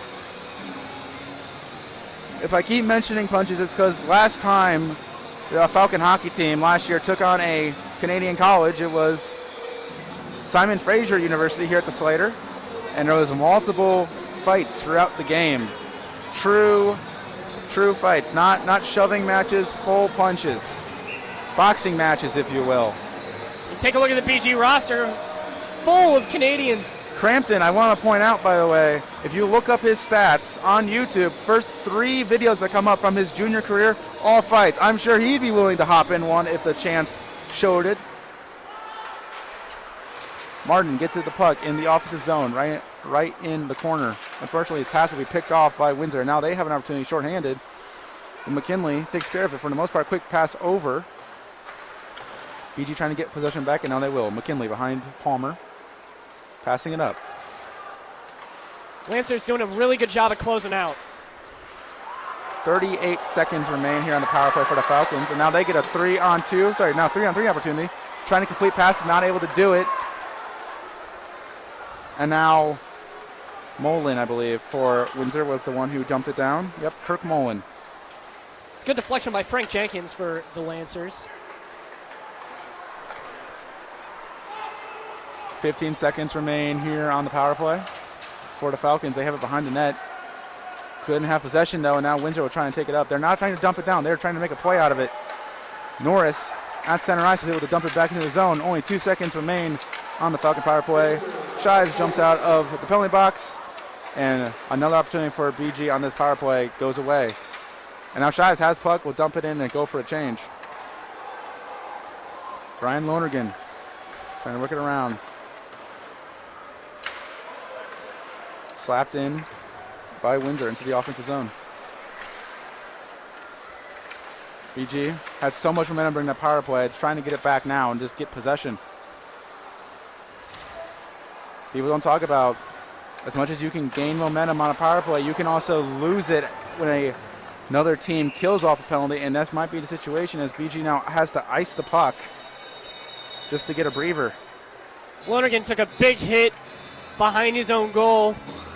Seemed like the ref was checking in on him, the linesman there was checking in on him before the faceoff, just to make sure he's okay. And Lonergan gave a head nod to say, yes, I'm good. BG will win the faceoff. That was in their own end. Dumping it down was Lonergan again. This might be a second straight icing call, and it will be. Not what you want to see in that situation.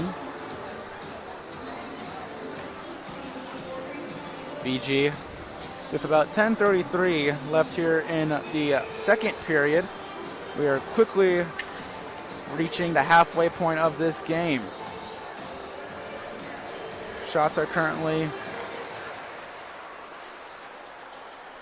Bowling Green currently leads the way 4-2. They now try and get possession.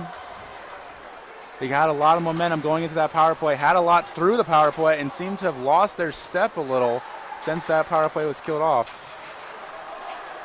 dumped it all the way down was BG. It was tipped in by Emerson on its way in, so no icing. But unfortunately, Windsor takes it right back. And they'll try and create an opportunity for themselves in their offensive zone. A kerfuffle, as Aiden described it, along the boards, trying to pull out the puck.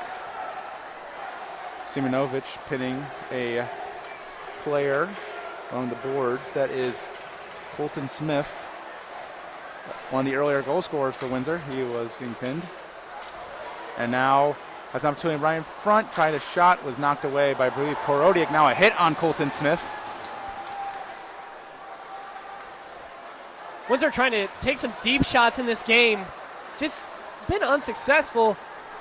Curious as to why they keep going back to it. Big hit there at the center ice. Quick chance by Windsor will be shut down once again by Palmer. And Korodiak will try and wrap it around. Couldn't get out of the zone, though.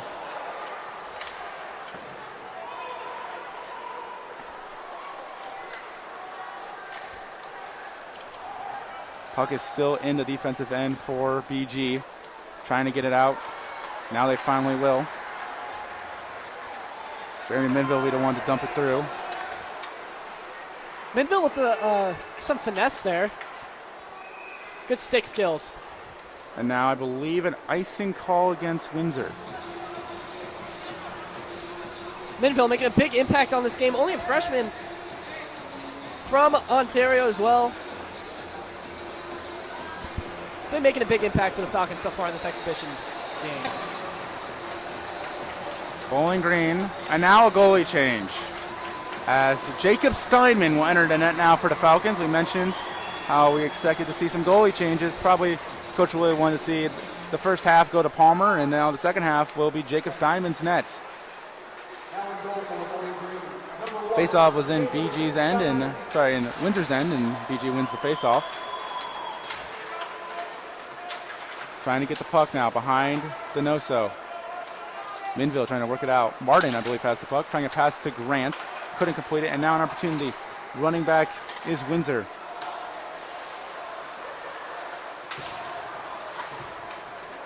Minville gets a quick opportunity. Takes a shot. Will be saved by Donoso. Almost leaked through, but saved by Windsor defenseman at the goal line. Whistles go off. The horn goes off. Not for a goal, unfortunately, but for a media timeout. So we're going to take a quick break. This timeout is sponsored by Juniper Brewing Company, proud creators of the Ale Ziggy Zumba, a light ale made in collaboration with BG Athletics, a fan favorite in the Madhouse on Mercer, also available at 145 South Main Street in downtown Bowling Green. For latest menus and Juniper Brewing Company details, go to juniperbrew.com. Stay tuned. When we come back, we'll bring you the second half of the second period and the rest of this game. You're listening to Falcon Radio.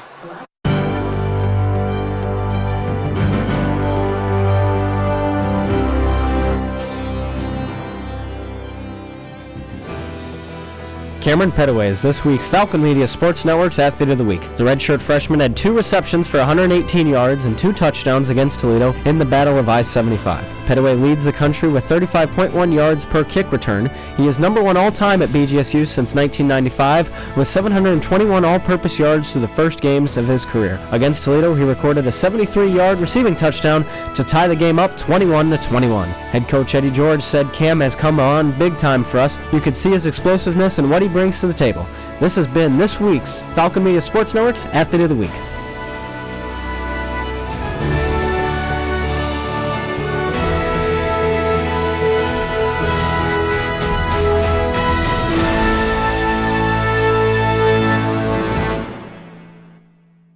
Check out bgfalconmedia.com for previews, recaps, photos, videos, and more of the Falcons.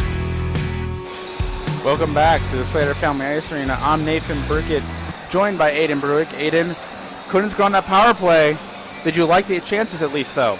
I did like the chances. I wish they could have executed, but at the end of the day, it's tough to finish everything finishing strong. Face-off will be in the Windsor end. BG currently leads this game 4-2. Face-off won by the Falcons. Dumped in now. Trying to get the possession is the Falcons. Pass to the slot. Ryman up to the point. Crampton gets it. Holds on to it. Works it around. Takes a shot. That will go wide. Puck stopping on a dime. Duran tries to work it in a little deeper into the zone. Waters now has the puck. Fighting with someone over it. Goes to his knees. Still holds on to possession. Tried to get up to Crampton. Unfortunately, did go out of the zone. But one effort there by Waters. Duran gets the puck right in front for Waters, and he just airlifted it over the net. McKinley, slap shot, tipped by Waters, wide. Couple inches, that McKinley shot is good. It's like somebody lost their helmet. A whistle will ring out, and it'll be Waters who will lose his helmet. Playing through it. Ryman returns to the helmet to the forward. Waters is doing his best to get himself back in the goal tally, the goal column. Faceoff will be in the neutral zone.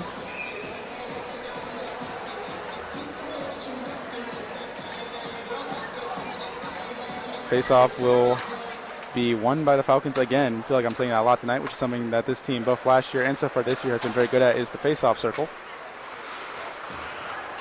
But eventually, BG trying to get possession. Neither team able to fully hold on to it so far. Windsor, deep pass, broken up by a Falcon. Unfortunately, Windsor seems to be better on the forecheck at this very moment. Eventually, though, BG will get possession with Emerson. He'll make a backhand pass over to a teammate, who will now backhand it to the neutral zone. Emerson tried to pass to the middle. Couldn't complete it. Lonergan keeps it in at the point. Skating down is Norris. Norris gets the puck. A Windsor player goes down. Eventually, Windsor will work it out of their zone and work it into their offensive zone. But they will just dump it in and go for a change as BG will get possession. Behind Steinman, who played last year in the QMJHL, the Quebec Maritimes Junior Hockey League, and now an offsides call will be going against Martin and the Falcons. You know, it's an exhibition game. Windsor obviously not trying to make something out of every fast break that they get their hands on. That's a good call by Coach. Letting the new guys get in. Jacob Steinman spent a lot of his time last year playing for the Halifax Mooseheads of the QMJHL. Took his team on a decent playoff run before they were vanquished. Getting his second appearance in the Falcon jersey, as his other appearance was against Robert Morris in the other exhibition game. And he'll make an early save. It was a light one, but still a save nonetheless, trying to build some of his confidence. Shot will be thrown into the offensive zone by Windsor. Now BG trying to create a opportunity out of it. Jake Sloan fighting for possession in the offensive zone right along the boards. Eventually, the puck will find the stick of Shives, who tries to airlift the pass over to his teammate. But BG's going to take the puck right back. Krodiak gets tripped up. Gets right back up on his feet. Back Martin over the back. makes a move around Shives. And Grant tried to ring it around the boards. And unfortunately, just goes straight up into the netting. So that'll be another stoppage, and possession seems to be, and it will be, in the Bowling Green end. So they'll have a face-off in their offensive end. Donoso starting to improve his save percentage. He's up to a 80 save percentage. 4 goals let in on 20 shots. BG wins possession. Jeremy Minnell gets it. Takes a shot. And another shot from the point by McKinley will be taken care of quite handedly by Donoso. McKinley not afraid to fire. He only has 1 career goal on his career, but he is a puck-moving defenseman, not afraid to take shots, create chances for himself. I would fully expect him to add a few more goals to that column on his career tally this season. Face-off won by Bowling Green, but it will not find a Bowling Green stick, as Windsor took it out of the zone for a second, but BG trying to get it right back here along the boards in the neutral ice, right between the two benches. Eventually, actually be Windsor who wins possession. And they'll quickly move it into the offensive end for them. Taking a shot from the point will go wide. Windsor now getting the puck behind the zone. Shimanovic finds it, making a pass up to Minville. BG goes for a line change now. Onto the ice, seems becoming the top line. Raymond Duran. And now some shoving. Minville, it sounds like, took a penalty. And then some Windsor Lancer players were not happy with it. Came back with some shoves. But they're not opening up both doors. It's only the one on the BG end. Jeremy Minville to the box for 2, assumingly. Fans here are not. Oh, and a couple of Lancer players talking to Palmer. But they will get a power play for the Lancers. BG goes back to the penalty kill. They've had 2 penalty kills already this game. They've gone 1 for 2 on them, let up a goal. The first goal of the game for the Lancers came off a power play opportunity. This time Steinman will be the one backing them up in net.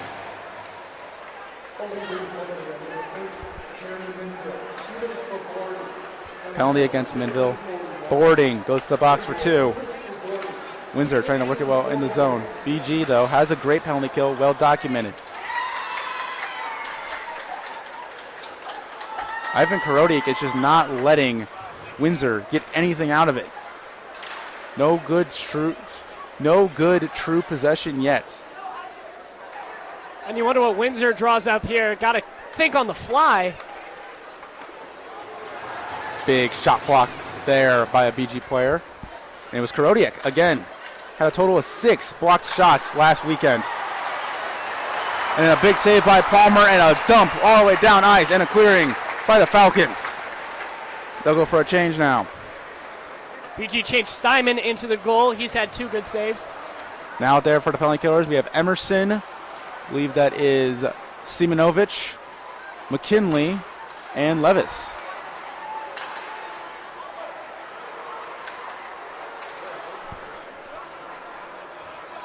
Falcons not really pushing so hard now that they've got this 2-goal lead.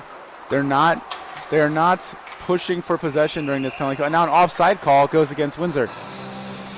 They're not letting Windsor get any true possession. They're not letting them do anything that they want, but they're not really forcing their hand either. And now another line change for the penalty killers as out comes Crampton and Norris on the D, and then Sloan and Zlunka up front. Sloan, early on in his college career, has impressed me in the face-off circle, as a lot of these Falcons have.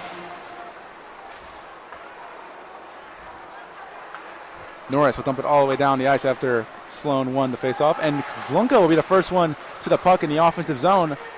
30 seconds left on the penalty to Jeremy Minville. Eventually, Windsor will find the puck after another kerfuffle. McNamara had his foot on the puck there for a second at skate. Sloan has a quick opportunity here. He's on the side just to backhand it into the zone. Kill more clock. Not necessarily a bad call in this situation. And now Jeremy Minville pops out of the box. He'll have a one-on-one big opportunity. He couldn't get to the puck in time. Hopped out of the box right as one of the BG defenders had dumped it down ice. Would have had a breakaway opportunity, but not quite to the blade of the stick. Shot will go wide and over the nets. And now BG will dump it all the way down, and the lineman already has his hand up, and it will be an icing call against BG.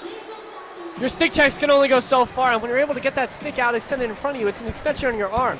You're not able to get it out, or excuse me, Minville not able to get his stick on the puck coming out of the penalty box, but that's pretty unorthodox. You could see he lit up.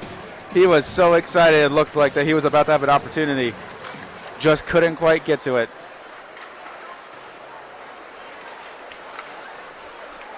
Windsor won the faceoff, trying to get possession into their offensive zone, behind the net. BG, though, doing a good job, just like on the penalty kill, of not letting them. As BG had killed off the penalty on Minville. Now, the top line for the Falcons are out there, as they're in the middle of making a line change.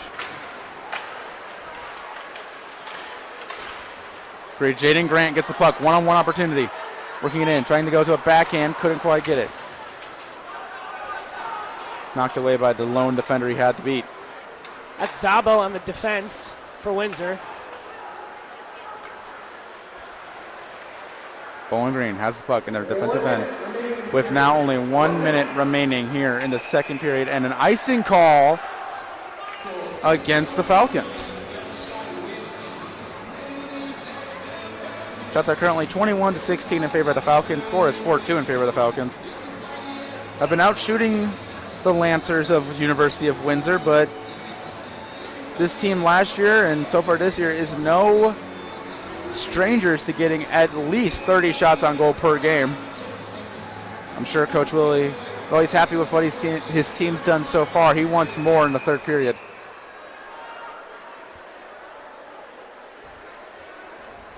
Linesman has a discussion with a Windsor winger before puck drop. And now puck drops. BG will win it yet again. They'll go to dump it. And I think what happened, puck goes out of play. BG defender went to dump it out of the zone. I believe that's number 17 Shives for University of Windsor. Jumped up to try and keep the puck in, and it bounced off of him and up and into the crowd. So a young fan gets an, I know we're still a couple of months out, but they get an early Christmas present here tonight at the Slater Family Ice Arena. Faceoff, though, was still in the defensive end for the Falcons, and Windsor gets possession. Now they're trying to work around the perimeter. BG will find possession now for a second, trying to see if they can get this puck out of the zone and get a good opportunity before the end of the period, which is in only 35 seconds. Now one-on-one. Martin works it in, tried to get a shot, was working backhand to forward, back to the forehand. Couldn't get a good opportunity off as it went over the goal. A couple good opportunities now that BG just can't quite get on net. And now a puck that was being dumped in by a Windsor Lancer. Steinman went to poke it away, farther away from his goal, and it will bounce off his stick up and into the netting. So another face-off in BG's end. Coach Willie must be comfortable knowing that his players can take those one-on-ones just like that. Martin overshot it, a little bit on the chuck, but regardless, still a good look on the one-on-one. A lot of good opportunities for the Falcons. Probably want more of those to actually hit the net, to at least challenge the goaltender. Windsor gets the puck. Trying a shot, will be taken care of by a crowd in front of the net. Korodiak, Zlunka slaps it out of their defensive end. Now a penalty coming up against a Falcon. Not sure for what. As one of the Falcons, Korodiak was without his stick. We go to the bench to get a new one. Still in confusion. The box is not opened for the Falcon hockey team. Looks like it's on Korodiak. Korodiak, the box now opens. Interesting, because usually when a player loses his stick, you would assume that they were the one that was slashed. Korodiak will go to the penalty box. Only 4 seconds left in this game, so not much of an opportunity here on a power play for the Lancers here, unless they get a quick shot. And to maximize it, they've pulled the goalie. Donoso is now on the bench so they can have an extra attacker for just those 4 seconds, because with only 4 seconds, little to no chance for the Falcons to dump the puck down and get a goal. Face off one. Quick shot by Lancers goes wide, and that will do it for the second period. So when we come back in the third period, Korodiak will be in the box. The Lancers will have a power play for an extra 1 minute 56 seconds. And we will see if BG is able to hold on with this 2-goal lead, which some coaches, in fact all hockey coaches say, is the worst lead in hockey. I'm Nathan Burkett, joined by Aiden Bruick. Please stay tuned for the Marta Crow intermission report coming up after a quick break. You're listening to Falcon Radio.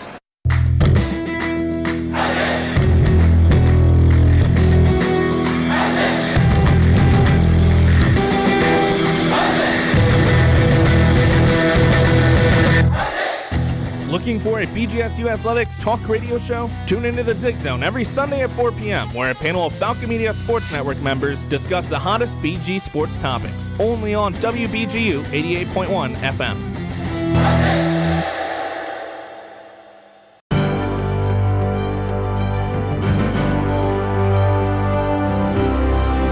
Bowling Green football overcame a 21-0 deficit against Toledo this past Saturday and defeated the Rockets by a final score of 28-23. I'm really proud of our boys, George said. It's just how we handle adversity. BG's running back Cameron Petaway put the orange and brown on the board by a 45-yard house call to make it a 21-7 lead. Petaway also caught a 73-yard touchdown pass from Bowling Green receiver RJ Garcia to tie the game at 21. And later, running back Chris McMillan put the orange and brown on top for good at 28-21. BGSU ultimately won the battle of I-75 by winning 28-23. The victory marked the biggest comeback in program history. This has been 60 Seconds in Falcon Athletics.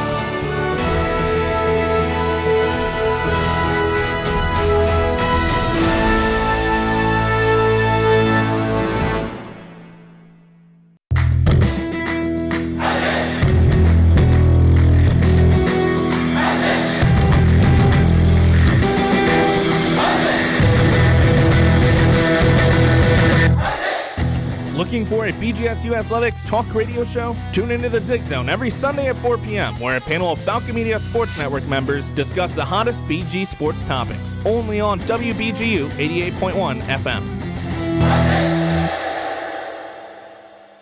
Let's take a moment to breathe.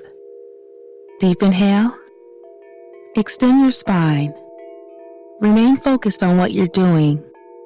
If safe to do so, exhale slowly, leaning to one side. Inhale back to center. If safe to do so, exhale slowly to the opposite side. Find mental health resources at loveyourmindtoday.org. This message is brought to you by the Huntsman Mental Health Institute and the Ad Council.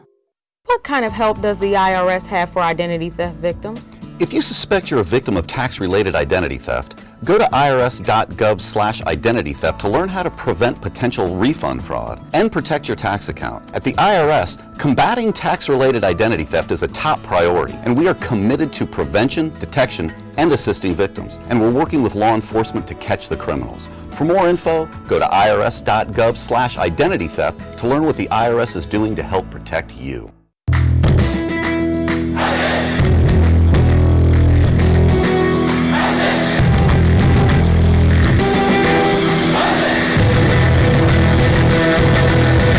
Falcon Media Sports Network produces weekly short-form and long-form social media pieces for in-season sports all year long. Make sure to check out at BG_FMSN on Twitter/X and at BG Falcon Media on Instagram and Facebook to view the content. Check out more Falcon Athletic coverage on X at BG_FMSN. Welcome back to the Slater Family Ice Arena. We are here in the second intermission of play. At the second intermission report. The second intermission report is brought to you in memory of Marta Crow, Falcon hockey fanatic and avid Falcon hockey listener on WBGU 88.1 FM and Falcon Radio. Her and her husband Rick Crow would come to games all the time. Stories from Rick Crow, he said that even when she was in the stadium, she would bring her phone and she would listen to the radio broadcast, like hold it up to her ear while the game was still going on. Was such an avid fan, and we are very proud to keep her memory alive with this intermission report. And once again, thank you to Marta Crow and Rick Crow for sponsoring all travel for Falcon Media Sports Network, allowing Ben Korak and others to go to every single conference game to follow this Falcon hockey team. We could not do it without their help. So once again, thank you to Rick and Marta Crow. Aiden? Score after the first was 2-1. Now it's doubled. It's 4-2. BG still has the lead. What did you like in that second period? Clearly a steady pace here for both squads. I think out of BG, you're seeing a lot of more aggressive play coming out initially in the second period. As the period kept going, you saw them keep drawing it back and taking it back a couple of notches. Windsor kept pushing and pushing and pushing for more possession. Windsor not being able to take a hold of the puck so much as BG did in that first period, but regardless, still working out for both of these squads. Just a great environment in the Slater Family Ice Arena tonight for an exhibition game. Looks around half capacity. You would not usually expect this type of crowd for an exhibition game against a U Sports team, but As always, the Falcon faithful pack the Slater whenever they can. Usually the only time you see this place with below average attendance is usually during spring break, winter break, Thanksgiving break, when a lot of the students are home. Other than that, if they're here, they're going to be here and packing the Slater. So it's always good to see, even for an exhibition game, the fans show up and show their support to this Falcon hockey team. Aiden, who did you like so far in these first 2 periods? Could be a freshman, could be a transfer, could be a new, or could be a returning player. Who has stood out to you as a player that's played well? Well, Jeremy Minville, freshman forward. I mean, he's had a couple of shots on goal so far. Every shot that he's taken and that I've mentally noted have been only a couple inches of going in the goal. Great goalkeeping by Donoso has kept those Minville shots out of the net, but Minville just hustling on each play. It's been incredible to watch him play. Korodiak, even though he got that penalty at the end of the second period, he's going to open in the box, or he's going to be opening in the box for BG. In the sin bin. I think he's had a really, really good first and second periods respectively. The line's really just playing in tandem. There's not one player I feel like who's standing out to me more than the others, other than Minville, Korodiak, and my guy, Niedermeyer. Scored that goal. Aiden saw it coming. He told me before the game that he was 100% confident that Jackson Niedermeyer was going to score that goal, and he was right. What stuck out to you about Jackson Niedermeyer that made you pick him? Yeah, so originally I said I really liked his name. I was trying to cut down so that you had a little bit more time to speak for us, but I think Niedermeyer, his game has just evolved so much so, and Niedermeyer just making things go in is kind of a specialty. If you take a look at his play, he's making space for his teammates. Doesn't necessarily mean that he has to be the one taking the shot. His point total is going to go up this season extensively. His goal total, the same thing. It's going to be really nice to see how he is able to take these into CCHA play as we get deeper into the March. Jackson Niedermeyer scored 2 goals over the regular season and playoffs last year for the Falcons. Both of them game winners, including an overtime game winner. So he's definitely an exciting player. But the question has to be asked, do we think that he might have another game winner tonight? He has the 4th goal of the game, so if Windsor scores one more and doesn't score anymore, he would have another game winner off one of his goals. Very impressive performance so far in his career with the Falcons from Niedermeyer after transferring here 2 seasons ago from Arizona State. And let me ask you this. We've talked about who you've liked so far. Do you have a player do you think that we haven't mentioned so far on this Marta Crow intermission report that you think is going to stand out and perform in the 3rd period? I think Ben Duran, I think, is a really good pull. Duran, 5'11", 181.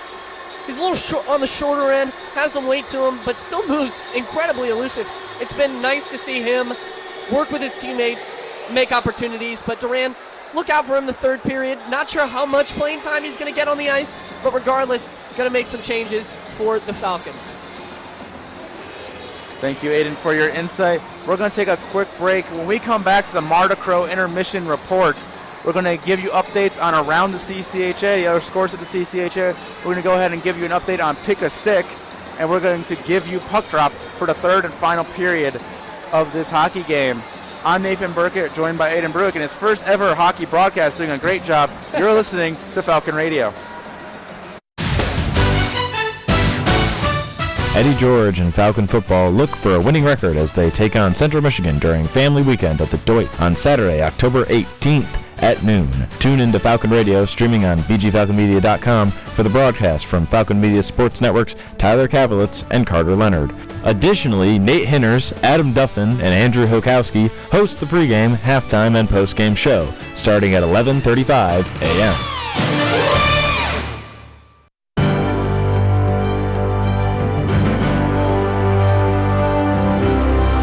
BGSU men's basketball guard Javante Campbell made a game-winning layup against Toledo with 1.6 seconds remaining on February 21st, 2025, giving BG their first win at Savage Arena since 2021. Falcon Media Sports Network's Tyler Kavelitz had the call of the shot on Falcon Radio.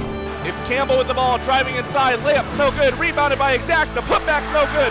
Johnson fights for it. It's kicked back out to Exact. Inside to Campbell. Campbell puts the layup. It goes with 1.6 seconds remaining. Javante Campbell with the huge shot, possible shot of the year for Bowling Green. They take the lead with 1.6 seconds remaining over Toledo, 69-68. This has been a Falcon Media Sports Network feature call.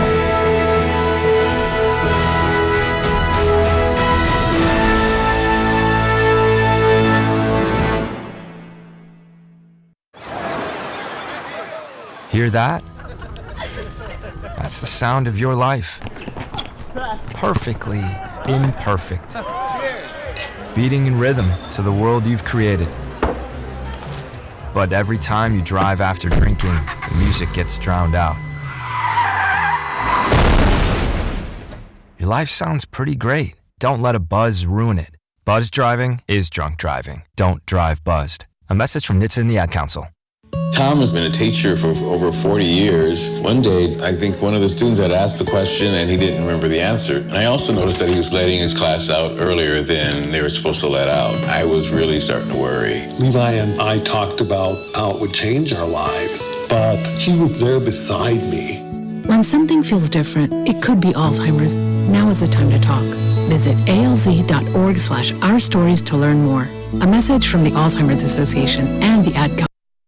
Check out recaps of this and every BGSU hockey match online at bgfalconmedia.com. Welcome back to the Slater Family Ice Arena and the Marta Crow Intermission Report. First, going to update you with some around the CCHA, some scores from around the CCHA. First one we're going to point out, just starting the third period is Colorado College and the Northern Michigan at Northern Michigan. NMU still leading by 1 so far. Some other games have kicked off since our last Around the CCHA update. They're about halfway through the game over in Madison between Minnesota State and Wisconsin. Minnesota State currently leads 2-0 over the Badgers. Augustana, with about 2 minutes left in the first period of their game, are currently trailing Arizona State University 2-1. Similarly, with about 10 seconds left in the first period at Bemidji State, Bemidji is trailing Minnesota Duluth 3-2, and we are still all waiting, as I'm sure Michigan Tech fans are, for their puck drop at 11:07 p.m. when Michigan Tech will take on Alaska. I am sorry to the Michigan Tech fans who are not going to be getting any sleep tonight, and I am sorry. I think I speak for all Michigan Tech fans when I say we are ready to watch this game at 11:07 Eastern.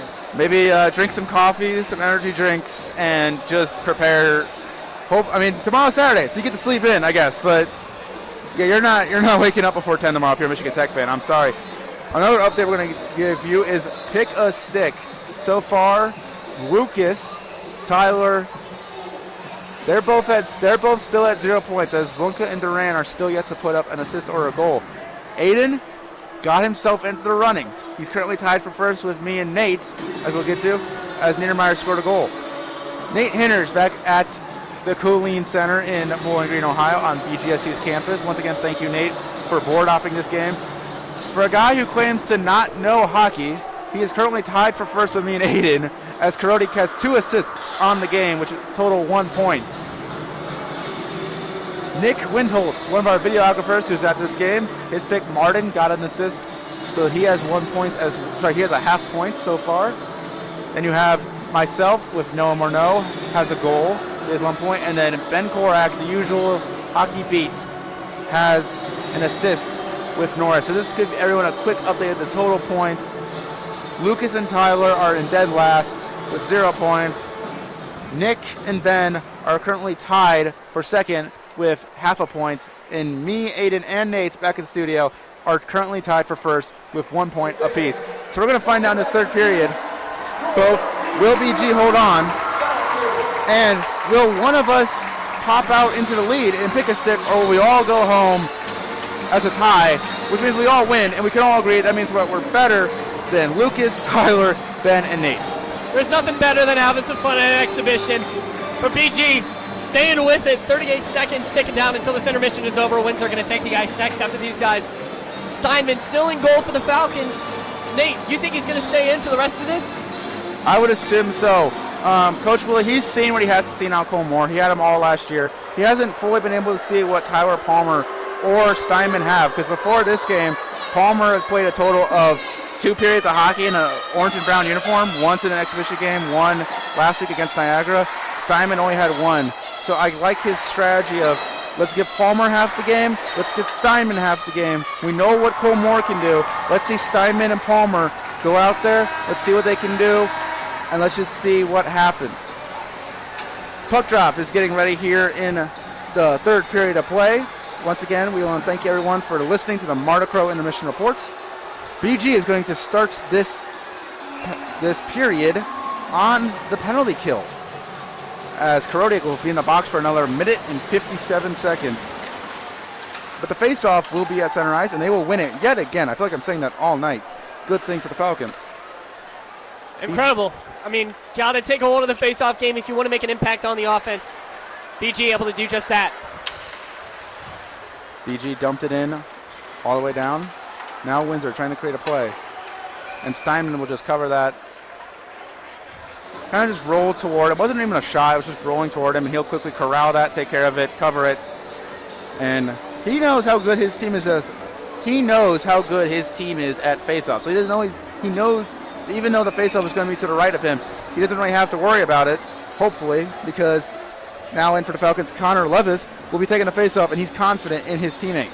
Niedermeyer joins him, as well as Simonovic and Breck McKinley, the other 2 penalty killers for the Falcons. And as I said, Levis will win the faceoff, and Simonovic dumps it all the way down the ice, where McKinley and Simonovic hop off, letting Crampton and Norris hop back on as the 2 defensemen. It's seeming now that BG's current strategy on the penalty kill is they let at least 1, sometimes 2 of the forwards go and do forecheck, while they have the 2 defensemen hold back and prevent from anyone from cherry picking or getting a quick rush. And now once again, BG will dump it down, and now another line change. Simonovic, McKinley come back out, so joined by Emerson and Jaden Grant. Windsor working it over that center ice logo, the BG logo within the state of Ohio's outline. And Simonovic will dump it all the way back down, where Donoso will have to corral it for his teammate. Windsor trying to get a rush now. Going up against a brick wall, it seems like, a Falcons, all in their white jerseys. Trying a pass right in the slot was Windsor, but was blocked by a defenseman from Bowling Green. BG falling into that box defense. McKinley now, there might be a rush here. He has an opportunity, has a lane, trying to see it, and it will be taken away from him. But BG still has possession, it seems like, or at least they're trying to get possession in their offensive zone, which will help them kill the penalty, and they are now back to full strength. So they go, so far in this game, 2 for 3 on penalty kills.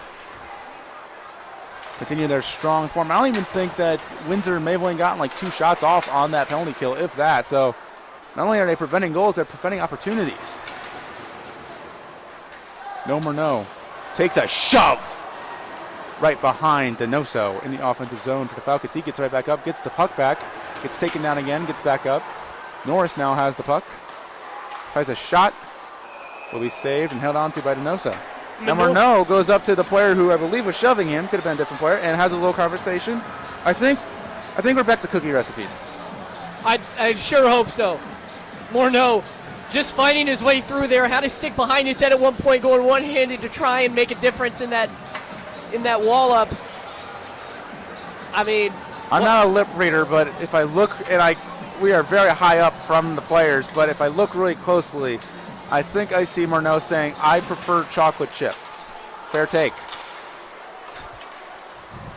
That is not a direct quote, so do not quote Murnau with that, but that's just my guess. Now BG with that top line out there. Still in the offensive zone. Duran in the corner trying to find a play. Couldn't find anyone in a white jersey. Instead goes to someone in a dark blue jersey, but Lonergan takes it away in the neutral zone, trying to dump it into the offensive zone. Now Brian Lonergan gets the puck in the defensive zone for the Falcons. Made a pass over to Stevanovic, his defensive partner. Zlunka getting the puck now for the Falcons. Cutting into the inside, trying to shot, just goes wide. Worked his way well into the inside of the ice. Had a good opportunity, just couldn't quite pull the trigger on it. Once again, that's Minville with an attempted shot. He tried to get it on the deflection.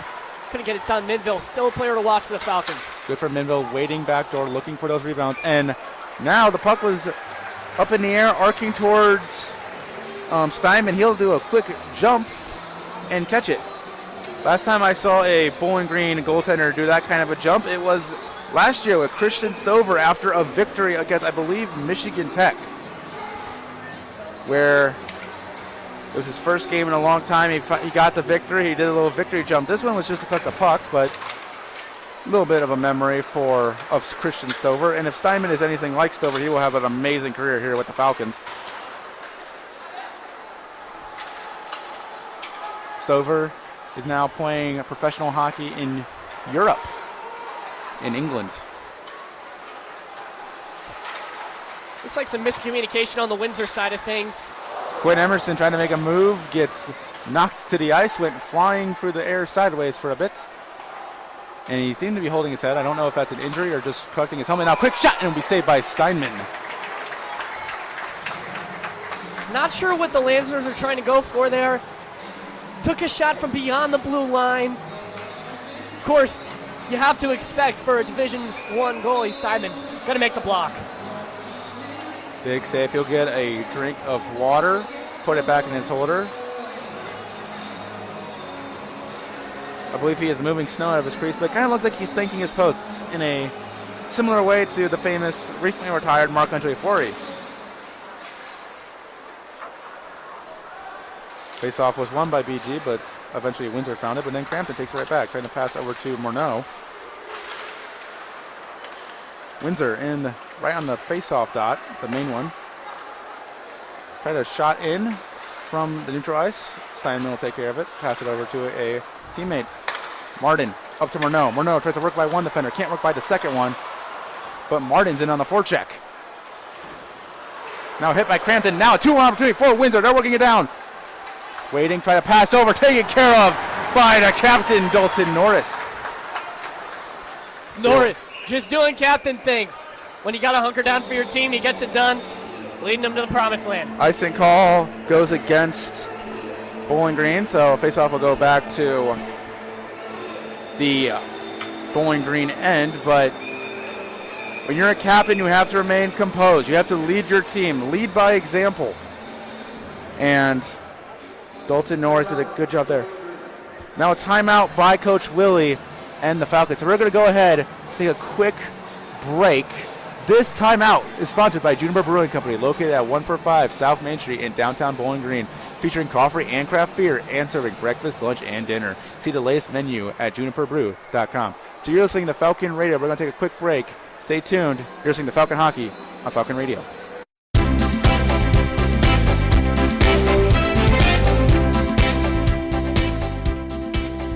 Head coach Tanner Barton and undefeated Bowling Green women's swim and dive races against Miami of Ohio in BG's Cooper Pool on Saturday, October 18th at 1 p.m. Make sure to head over to bgfalconmedia.com for the recap of the event by Falcon Media Sports Network's Austin Roos and for additional information on BGSU's athletics.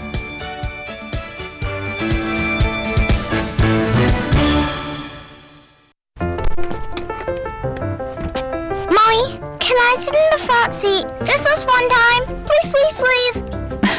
No, not yet. But why? Because I love you, and you're just not ready yet. Now, get in the back so I can get you in your car seat, please. Putting your kids in the right seat for their age and size is an act of love. Check that your kids are in the right seat at nhtsa.gov/the right seat.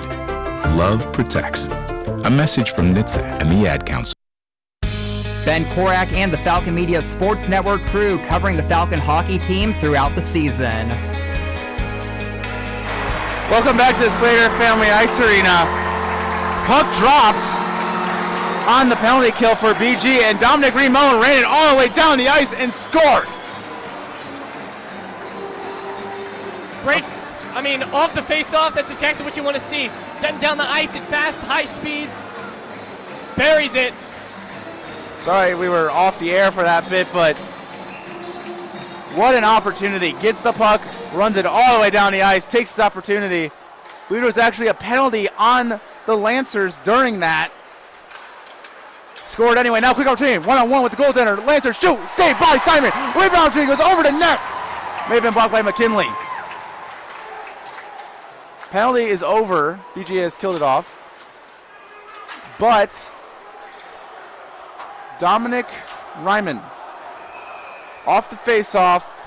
Skidded it all the way down the ice. Believe he got hooked by a Lancer. Didn't matter. Buries the opportunity. Scores his goal. But unfortunately for the Falcons, due to that goal going in, it will not be a power play opportunity. As that penalty was null and void due to the goal, but what an opportunity by Ryman. Face off now in BG's own end after Steinman froze the puck, but off the face off, a quick whistle. They'll have a quick redo. No penalties or anything, just need a redo of this face-off. Face-off this time won by Levis. Once again, Emerson tried to pass up. Was blocked by a defender. Score is now 5-2 Falcons after that score by, Raymond. Shots are 24-18 in favor of the orange and brown. Levis makes a pass. Quick shot just goes wide. Puck is along the boards, now whistle. Dalton Norris and Ben Duran currently being credited with the assists on the play. That might be subject to change. We will keep you updated. But as of right now, I'm pretty sure that will stand. Ben Duran and Dalton Norris, which, to give a quick update to Pick a Stick, Tyler Cavalick's now on the board with a half a point with that point from Duran. Ben Korak will join me, Nate, and Aiden, and tied for first with Norris's second assist of the game for 1 point. So now we have a four-way tie for first place.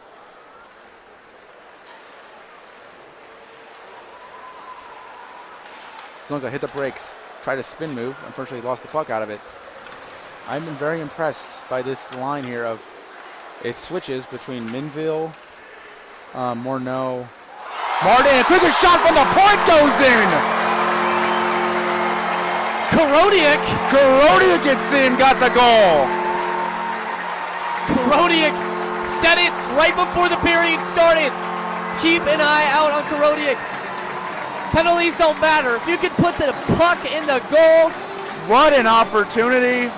Wasn't a slap shot or anything, just a quick shot, a snapshot from the point.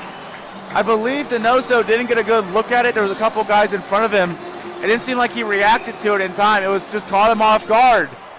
We'll see if this one got tipped like Korodiak's previous shot that went for an assist. If not, Nate, who claimed he doesn't know hockey, just took the lead and Pick a Stick with a goal. McKinley now, try to pass back to Korodiak, takes a shot. That one just went wide, although from this angle for a second it looks like he just scored again, but score remains 6-2 in favor of the Falcons. Korodiak shot unassisted on some even strength. So nobody will be getting half a point. Korodiak now has 3 points on the game. Not talking about Pick a Stick points, talking about true points as he has 2 assists. He has 2 assists and a goal for 3 points. Quick shot there was saved by Donoso.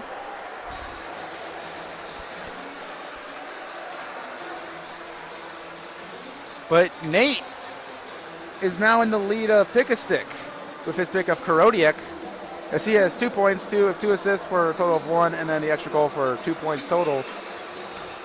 Korodiak in the game has 3, and I believe he is leading the Falcons.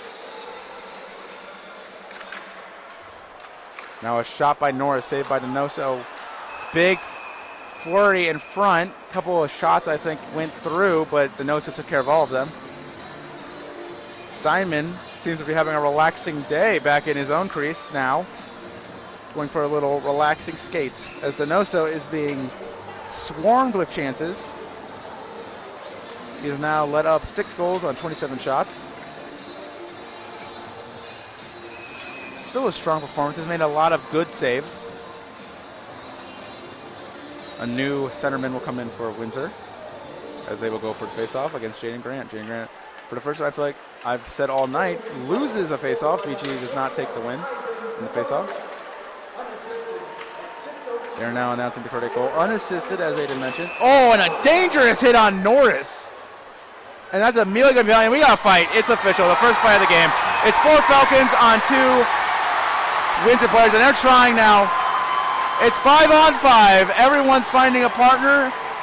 Steinman is just getting a drink from his water bottle, unbothered at all. And number 9 for Windsor is trying to find anyone. He laid a dangerous hit on Dalton Norris. He will get a penalty out of it. We'll see if any Falcons will join him in the box. That's Jacob Boucher for the Lancers, trying to lay down that hard Tyler hit. Hodson still talking with him as they are being separated by refs. Hodson still yelling. These are no longer cookie recipes. These are insults. Boucher is being led away towards his bench. Now he's talking to the Bowling Green bench, and there's a chance that we might see him be thrown out. We will not. The box is open. We're waiting to see. It was a dangerous hit. It was a dangerous hit. They were about less than a foot away from the boards, and he just didn't go for anything but the numbers on Norris. And he will skate to the bench. Sorry, he will skate to the penalty box. We are waiting to see what the call is. Unfortunately, Tyler Hodson also gets a penalty. Tyler Hodson will go to the bench, as the fans here at Slater are now cheering, "You can't do that." Tyler Hodson joins number 9 for Windsor, who is Jacob Boucher, in the box. Hodson's was most likely after the play.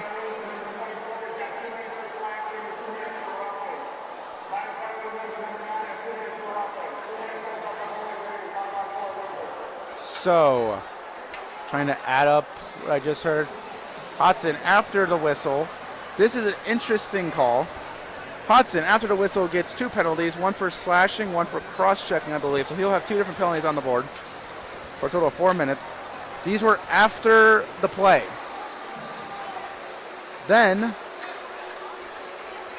number 9, who started this situation after a dangerous hit on Dalton Norris and started this whole fight, believe he only has 1. So out of this whole thing, Windsor is on the power play.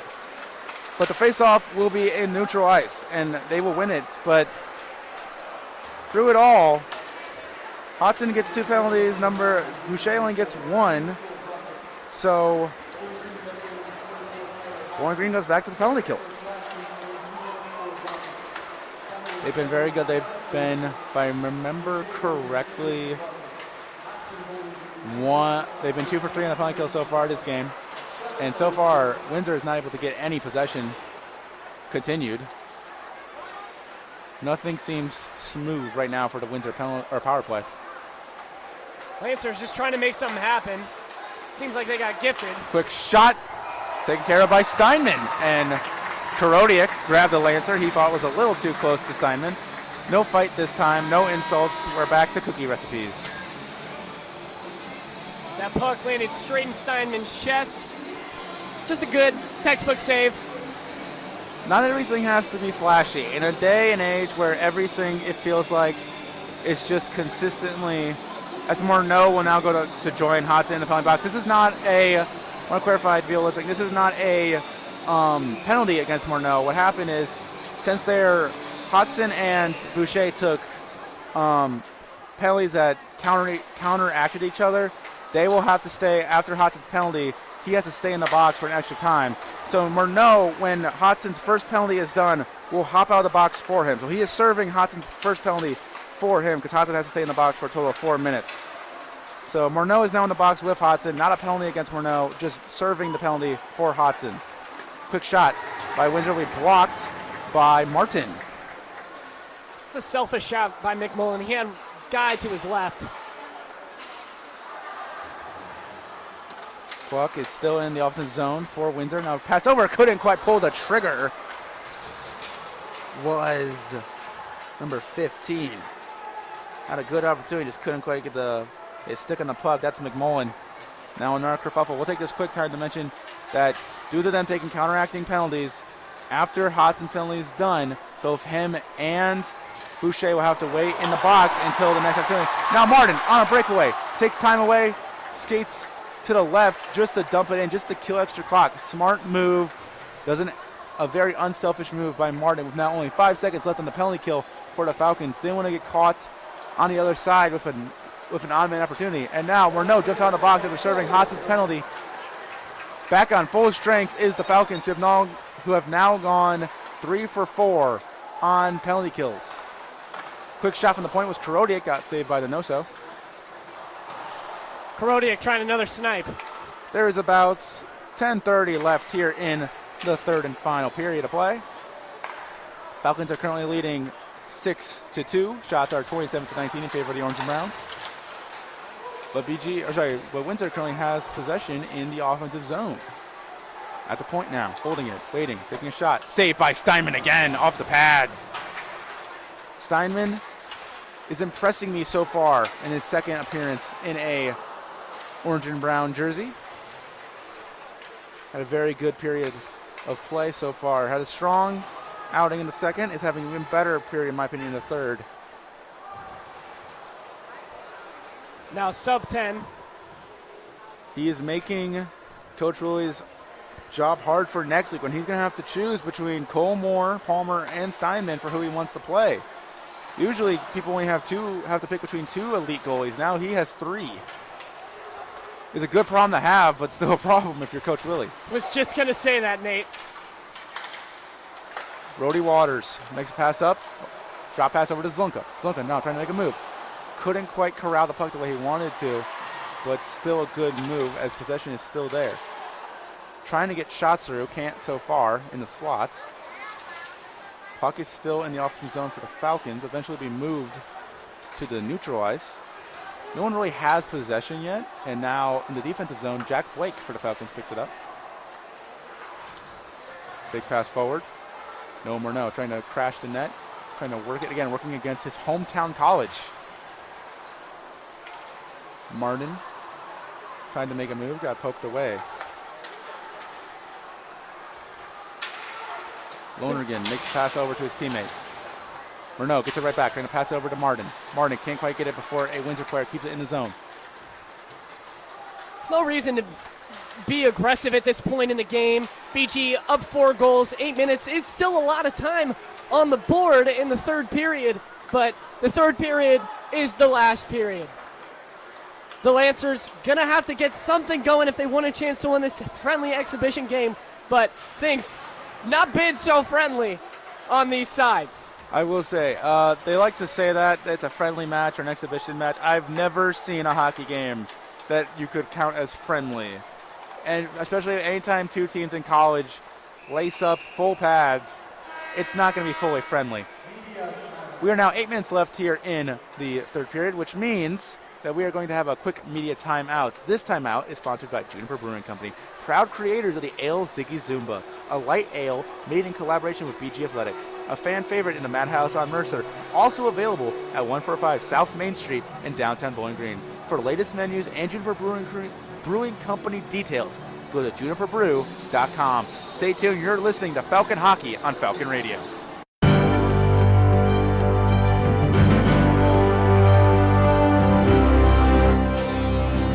On November 15th, 2024, BGSU Hockey defeated St. Thomas in a shootout, courtesy of a game winner by defenseman Jack Blake. Falcon Media Sports Network's voice of Falcon Hockey, Ben Korak, had the call of the moment on WBGU 88.1 FM.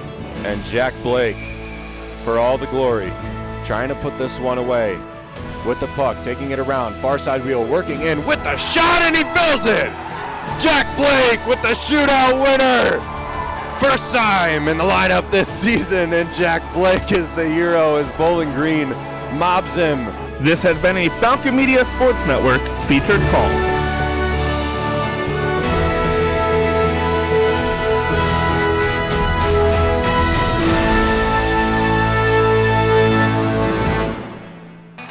Whether the Falcons are at the Slater Family Ice Arena or out on the road, the Falcon Media Sports Network is covering them all season long. Welcome back to the Madhouse on Mercer, the Slater Family Ice Arena. Score is currently 6-2 in favor of your BGSU Falcons. Shots on goal are currently 28-20 in favor of the Orange and Brown. Face-off will be just outside the blue line in the neutral zone. Bowling Green had a bit. They've scored at least so far 2 goals per period, but there's still time for them to add to this goal total. And we've also seen our official, what I would call at least one official full-fledged fight. And I'd be shocked if that's our last one. Fights are Oh, always and there was stat. a punch to Emerson that went uncalled. It was not intentional, it just happened. So I understand, but I'm sure that's Jaden Grant who got hit. Probably he's a little upset. All bets are off for the Lancers. They're just trying to take as many shots as they can here with 7 minutes and 30 seconds left. And a glove save by Steinman. We talk about not every save needs to be flashy, but that one threw a big glove out there and makes a flashy save. Tyson Toe's the one with a shot on goal for the Lancers. Like I said, just trying to get some things to go in. You got 7 minutes, 29 seconds left in an exhibition game, and you've only shot the puck 21 times.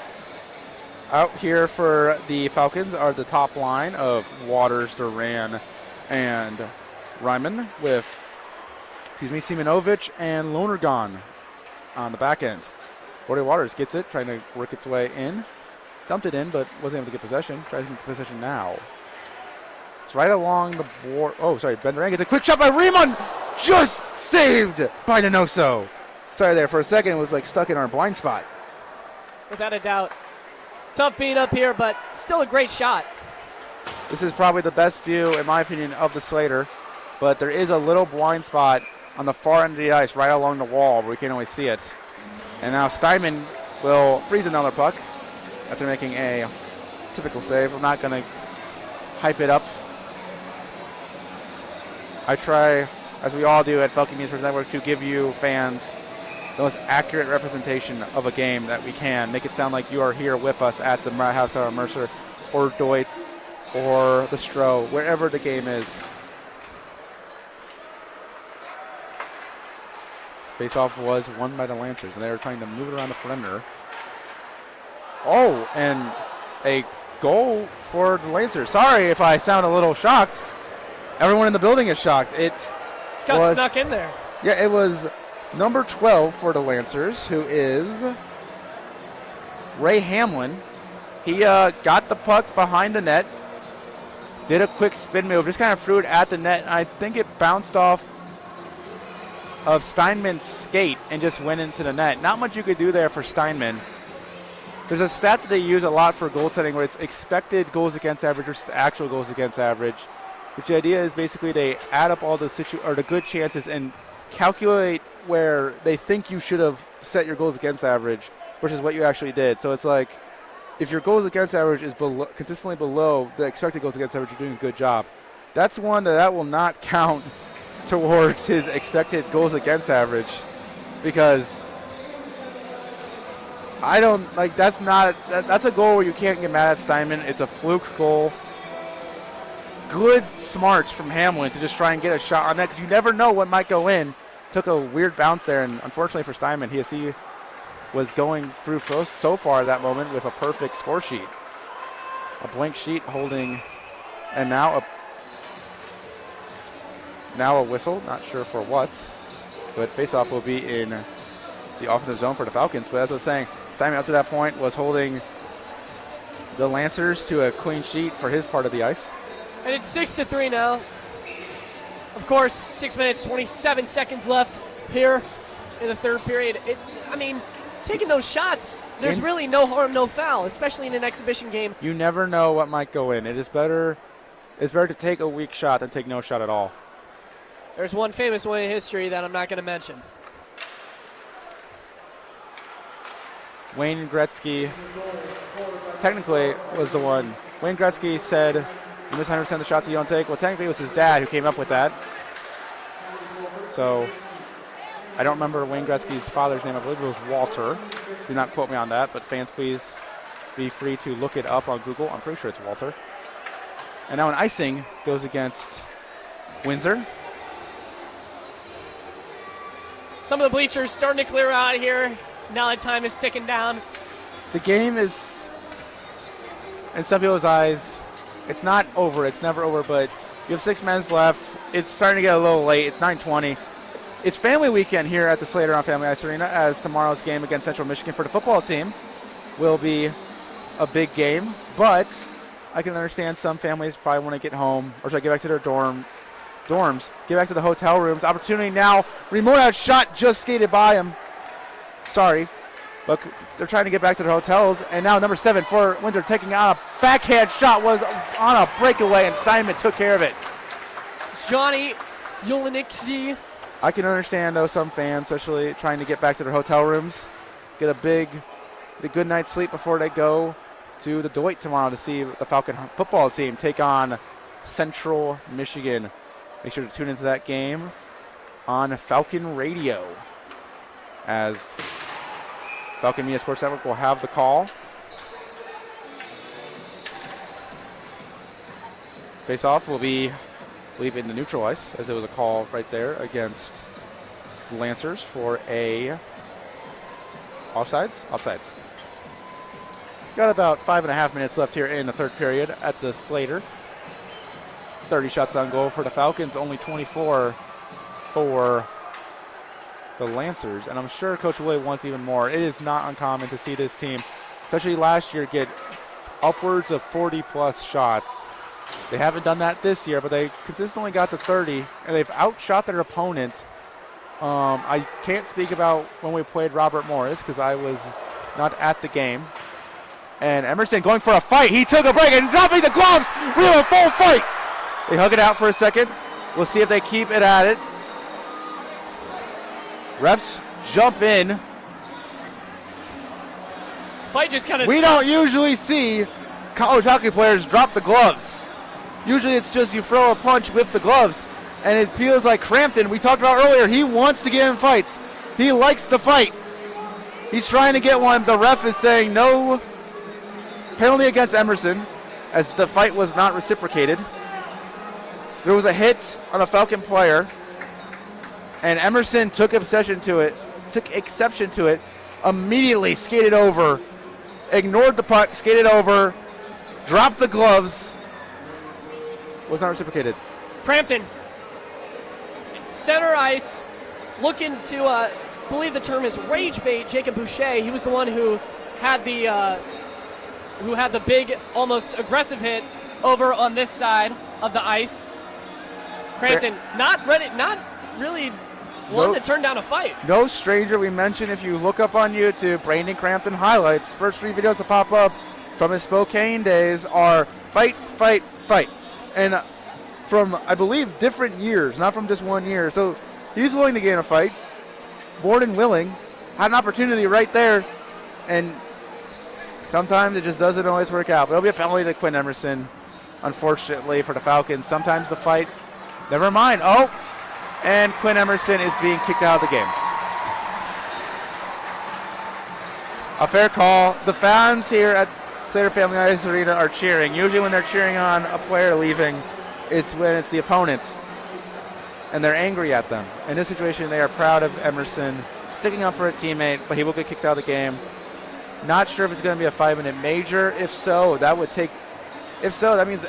the Windsor Lancers would have the entire rest of the game on power play. It seems like we're going to have a penalty go towards Windsor as well.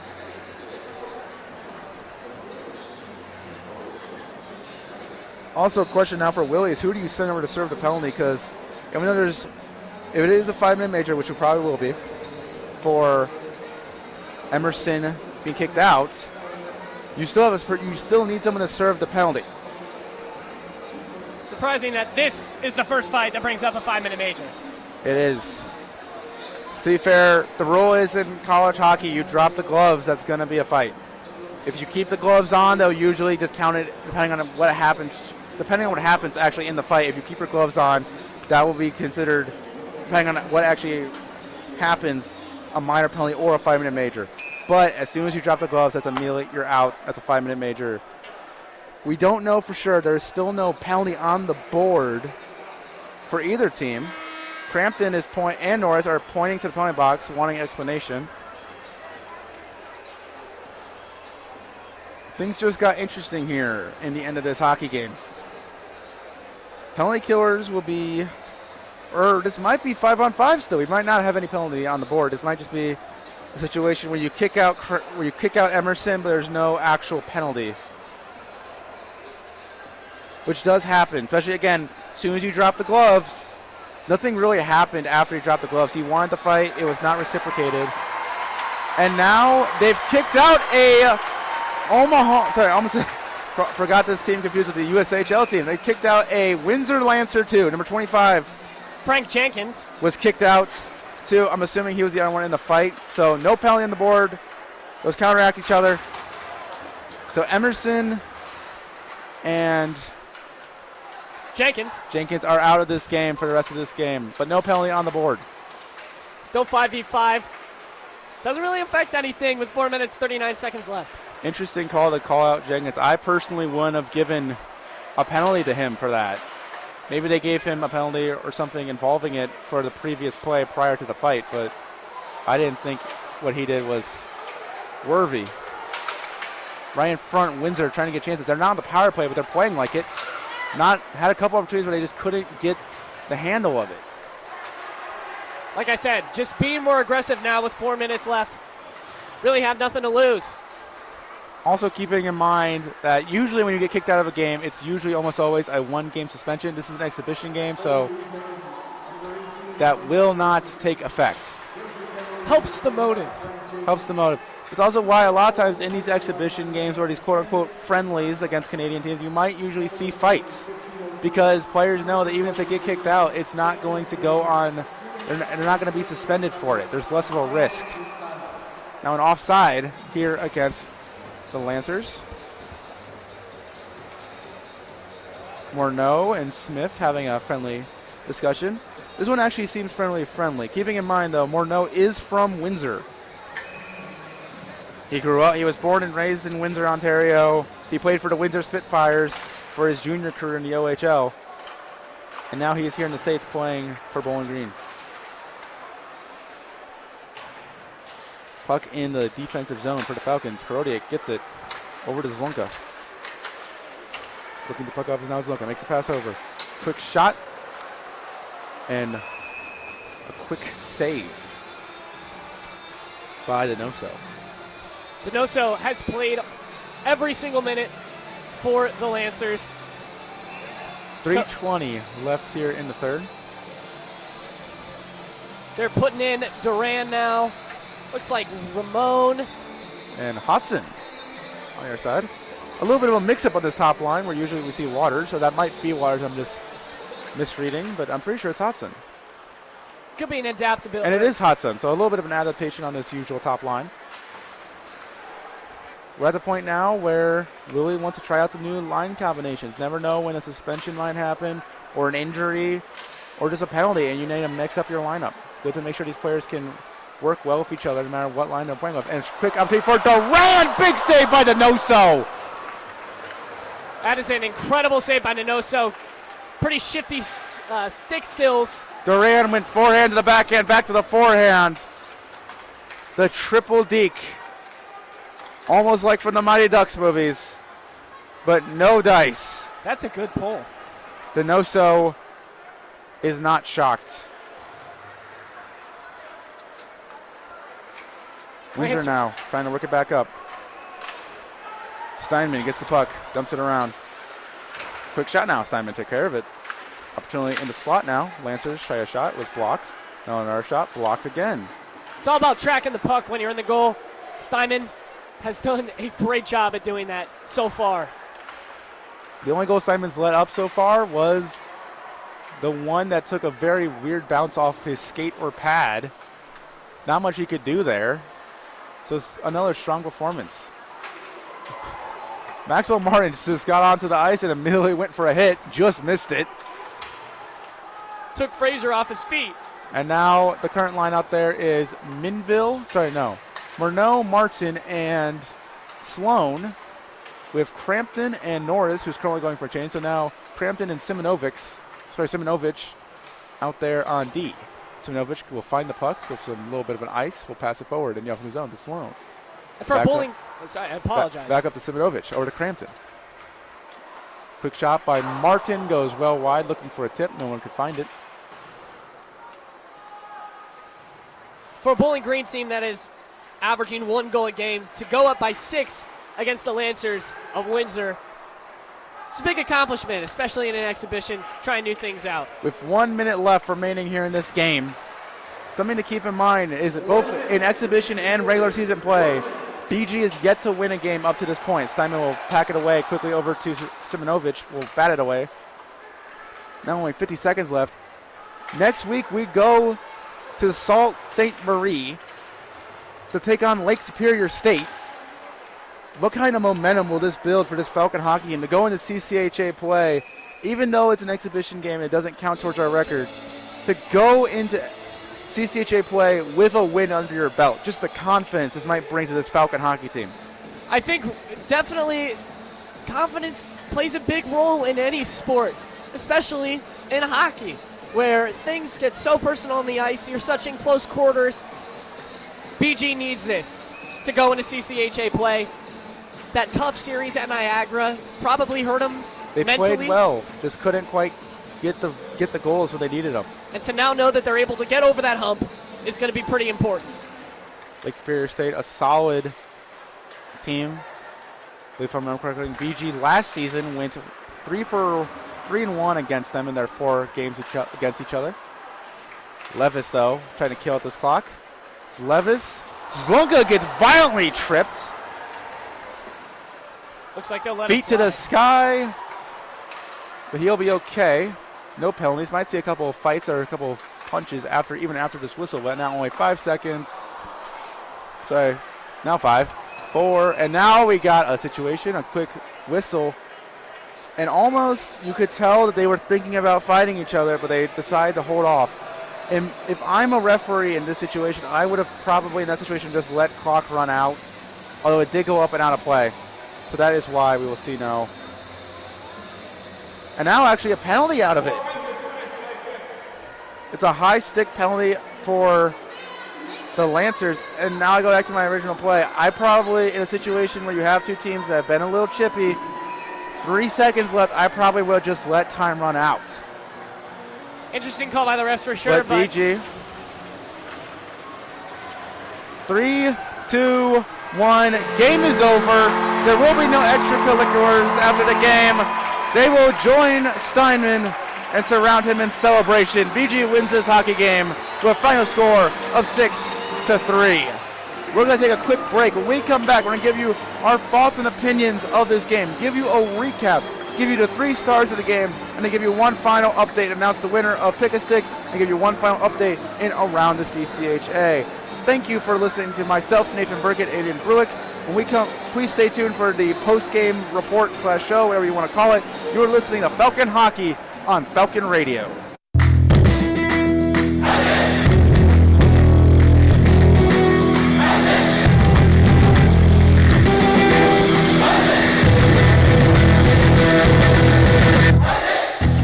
Looking for a BG Athletics discussion show? Check out The Swoop, where a rotating cast of Falcon Media Sports Network co-hosts talk everything BGSU athletics. New episodes are available every Tuesday at 6 p.m. on the BG Falcon Media YouTube channel. Did you know that pet stores obtain bearded dragons from a massive breeding warehouse in Xenia, where around 15,000 of these lizards are kept in row after row of barren plastic tubs? A whistleblower saw desperately thirsty dragons deprived of water and severely injured animals left to suffer without care. That same person also found dead dragons by the dozens. Always adopt, never buy animals, and don't shop at stores that sell them. Go to PETA.org to learn more.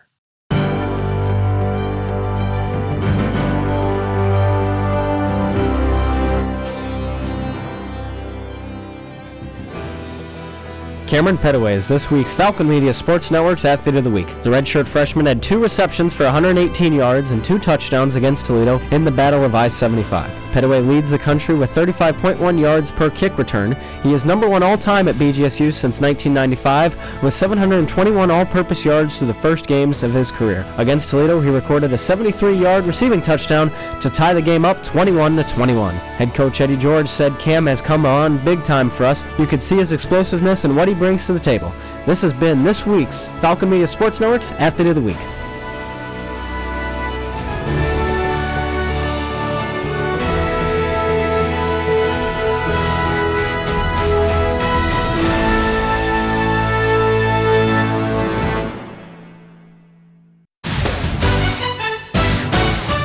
Eddie George and Falcon football look for a winning record as they take on Central Michigan during family weekend at the Doit on Saturday, October 18th at noon. Tune into Falcon Radio, streaming on bgfalconmedia.com for the broadcast from Falcon Media Sports Network's Tyler Kavelitz and Carter Leonard. Additionally, Nate Hinners, Adam Duffin, and Andrew Hokowski host the pregame, halftime, and postgame show, starting at 11:35 a.m. Check out bgfalconmedia.com for previews, recaps, photos, videos, and more of the Falcons. Welcome back to the Slater Family Ice Arena, where BG Hockey just beat the visiting Windsor Lancers 6-3. Right now, if you can hear it, the alma mater is playing. The hockey team is lined up on the goal line right in front of the student section, singing the song with their fans.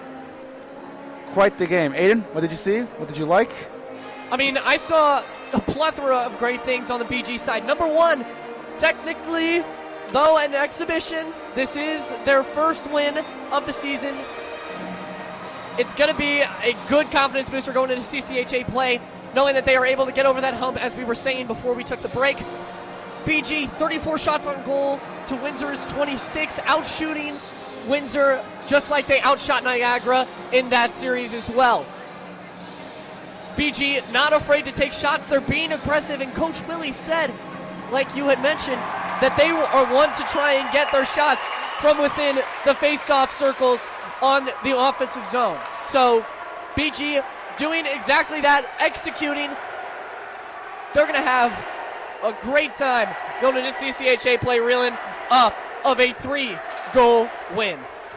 BGSU hockey next week, as we mentioned, will be on the road at Lake Superior State to start off CCHA play with a series, and then they will be back here at the Slater Family Ice Arena to take on Bemidji State on Halloween and November 1st. A couple players that we're going to mention for our 3 sides. Before we get to that, we have to announce Pick a Stick. We're going to do it in order of from last to first, so in dead last and with 0 points, Lucas Kleinmeyer. I'm sorry, Lucas. Zunka did not put up a goal and says he had a good game. Great game from Zunka, just nothing on the scoreboard for him, so unfortunately Lucas is dead last. Tied for third place is Tyler Kavelitz and Nick Windholtz, who picked Ben Duran and Maxwell Martin. They both had an assist apiece, so for half a point. Tied for second is a 3-way tie between Aiden with a Niedermeyer goal, myself with a Menor goal, and Ben Korak with 2 assists from Dalton Norris. And finally, the champion of Pick a Stick, the first one of the year, I believe, could be wrong, is Nate Hinners back at the Cooleen Center, someone who claims not to be a big hockey fan and to not know hockey, wins today with his pick up Ivan Karodiak, who had 2 assists and a goal for a total of 2 points. Now we're going to go around the CCHA real quick.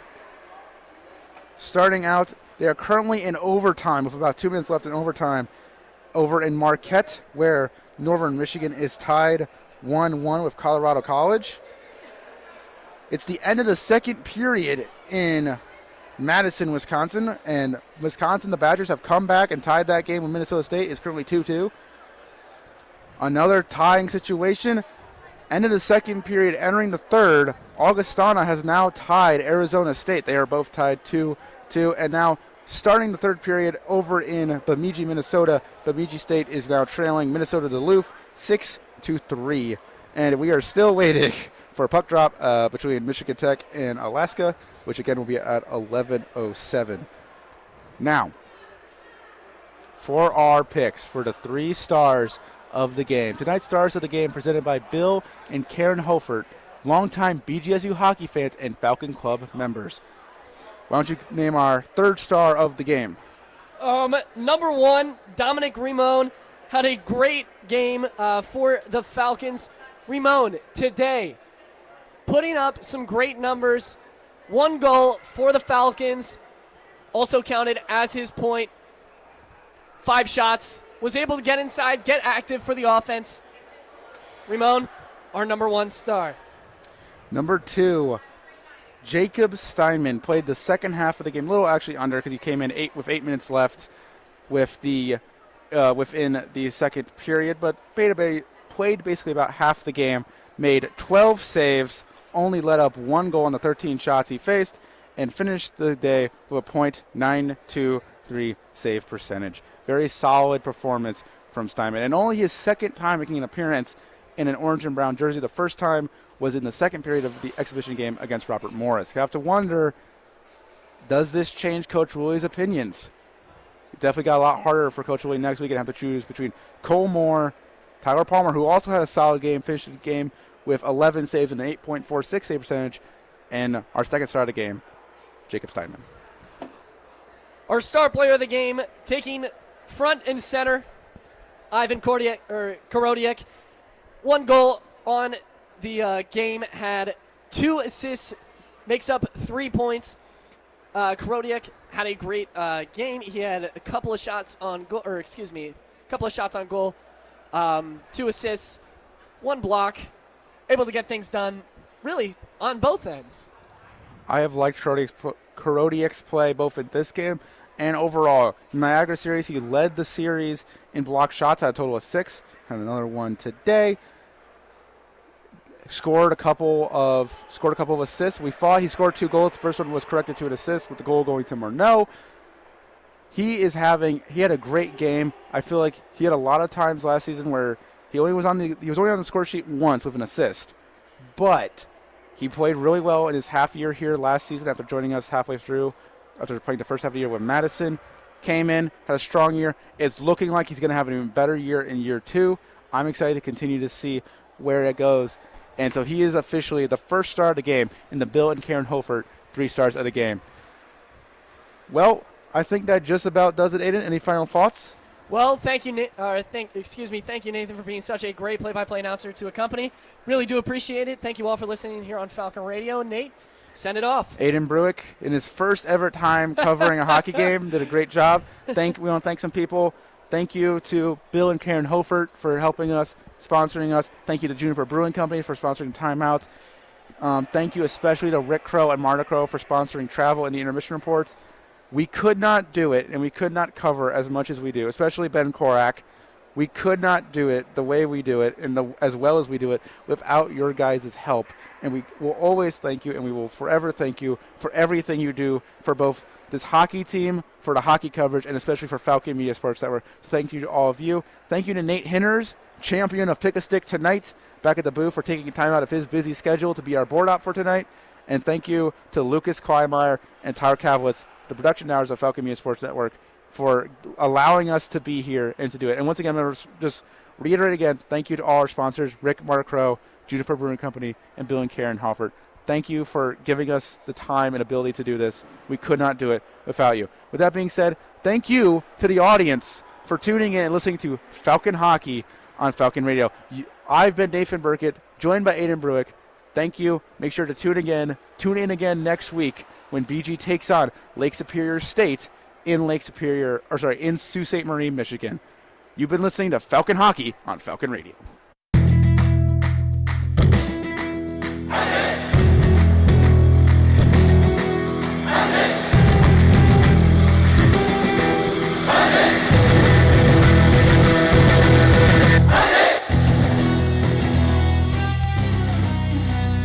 This broadcast has been a Falcon Media Sports Network production. For more BGSU sports news and updates, follow Falcon Media Sports Network on Twitter X at BG_FMSN BG Falcon Media on Instagram, Facebook, and YouTube, and head over to bgfalconmedia.com.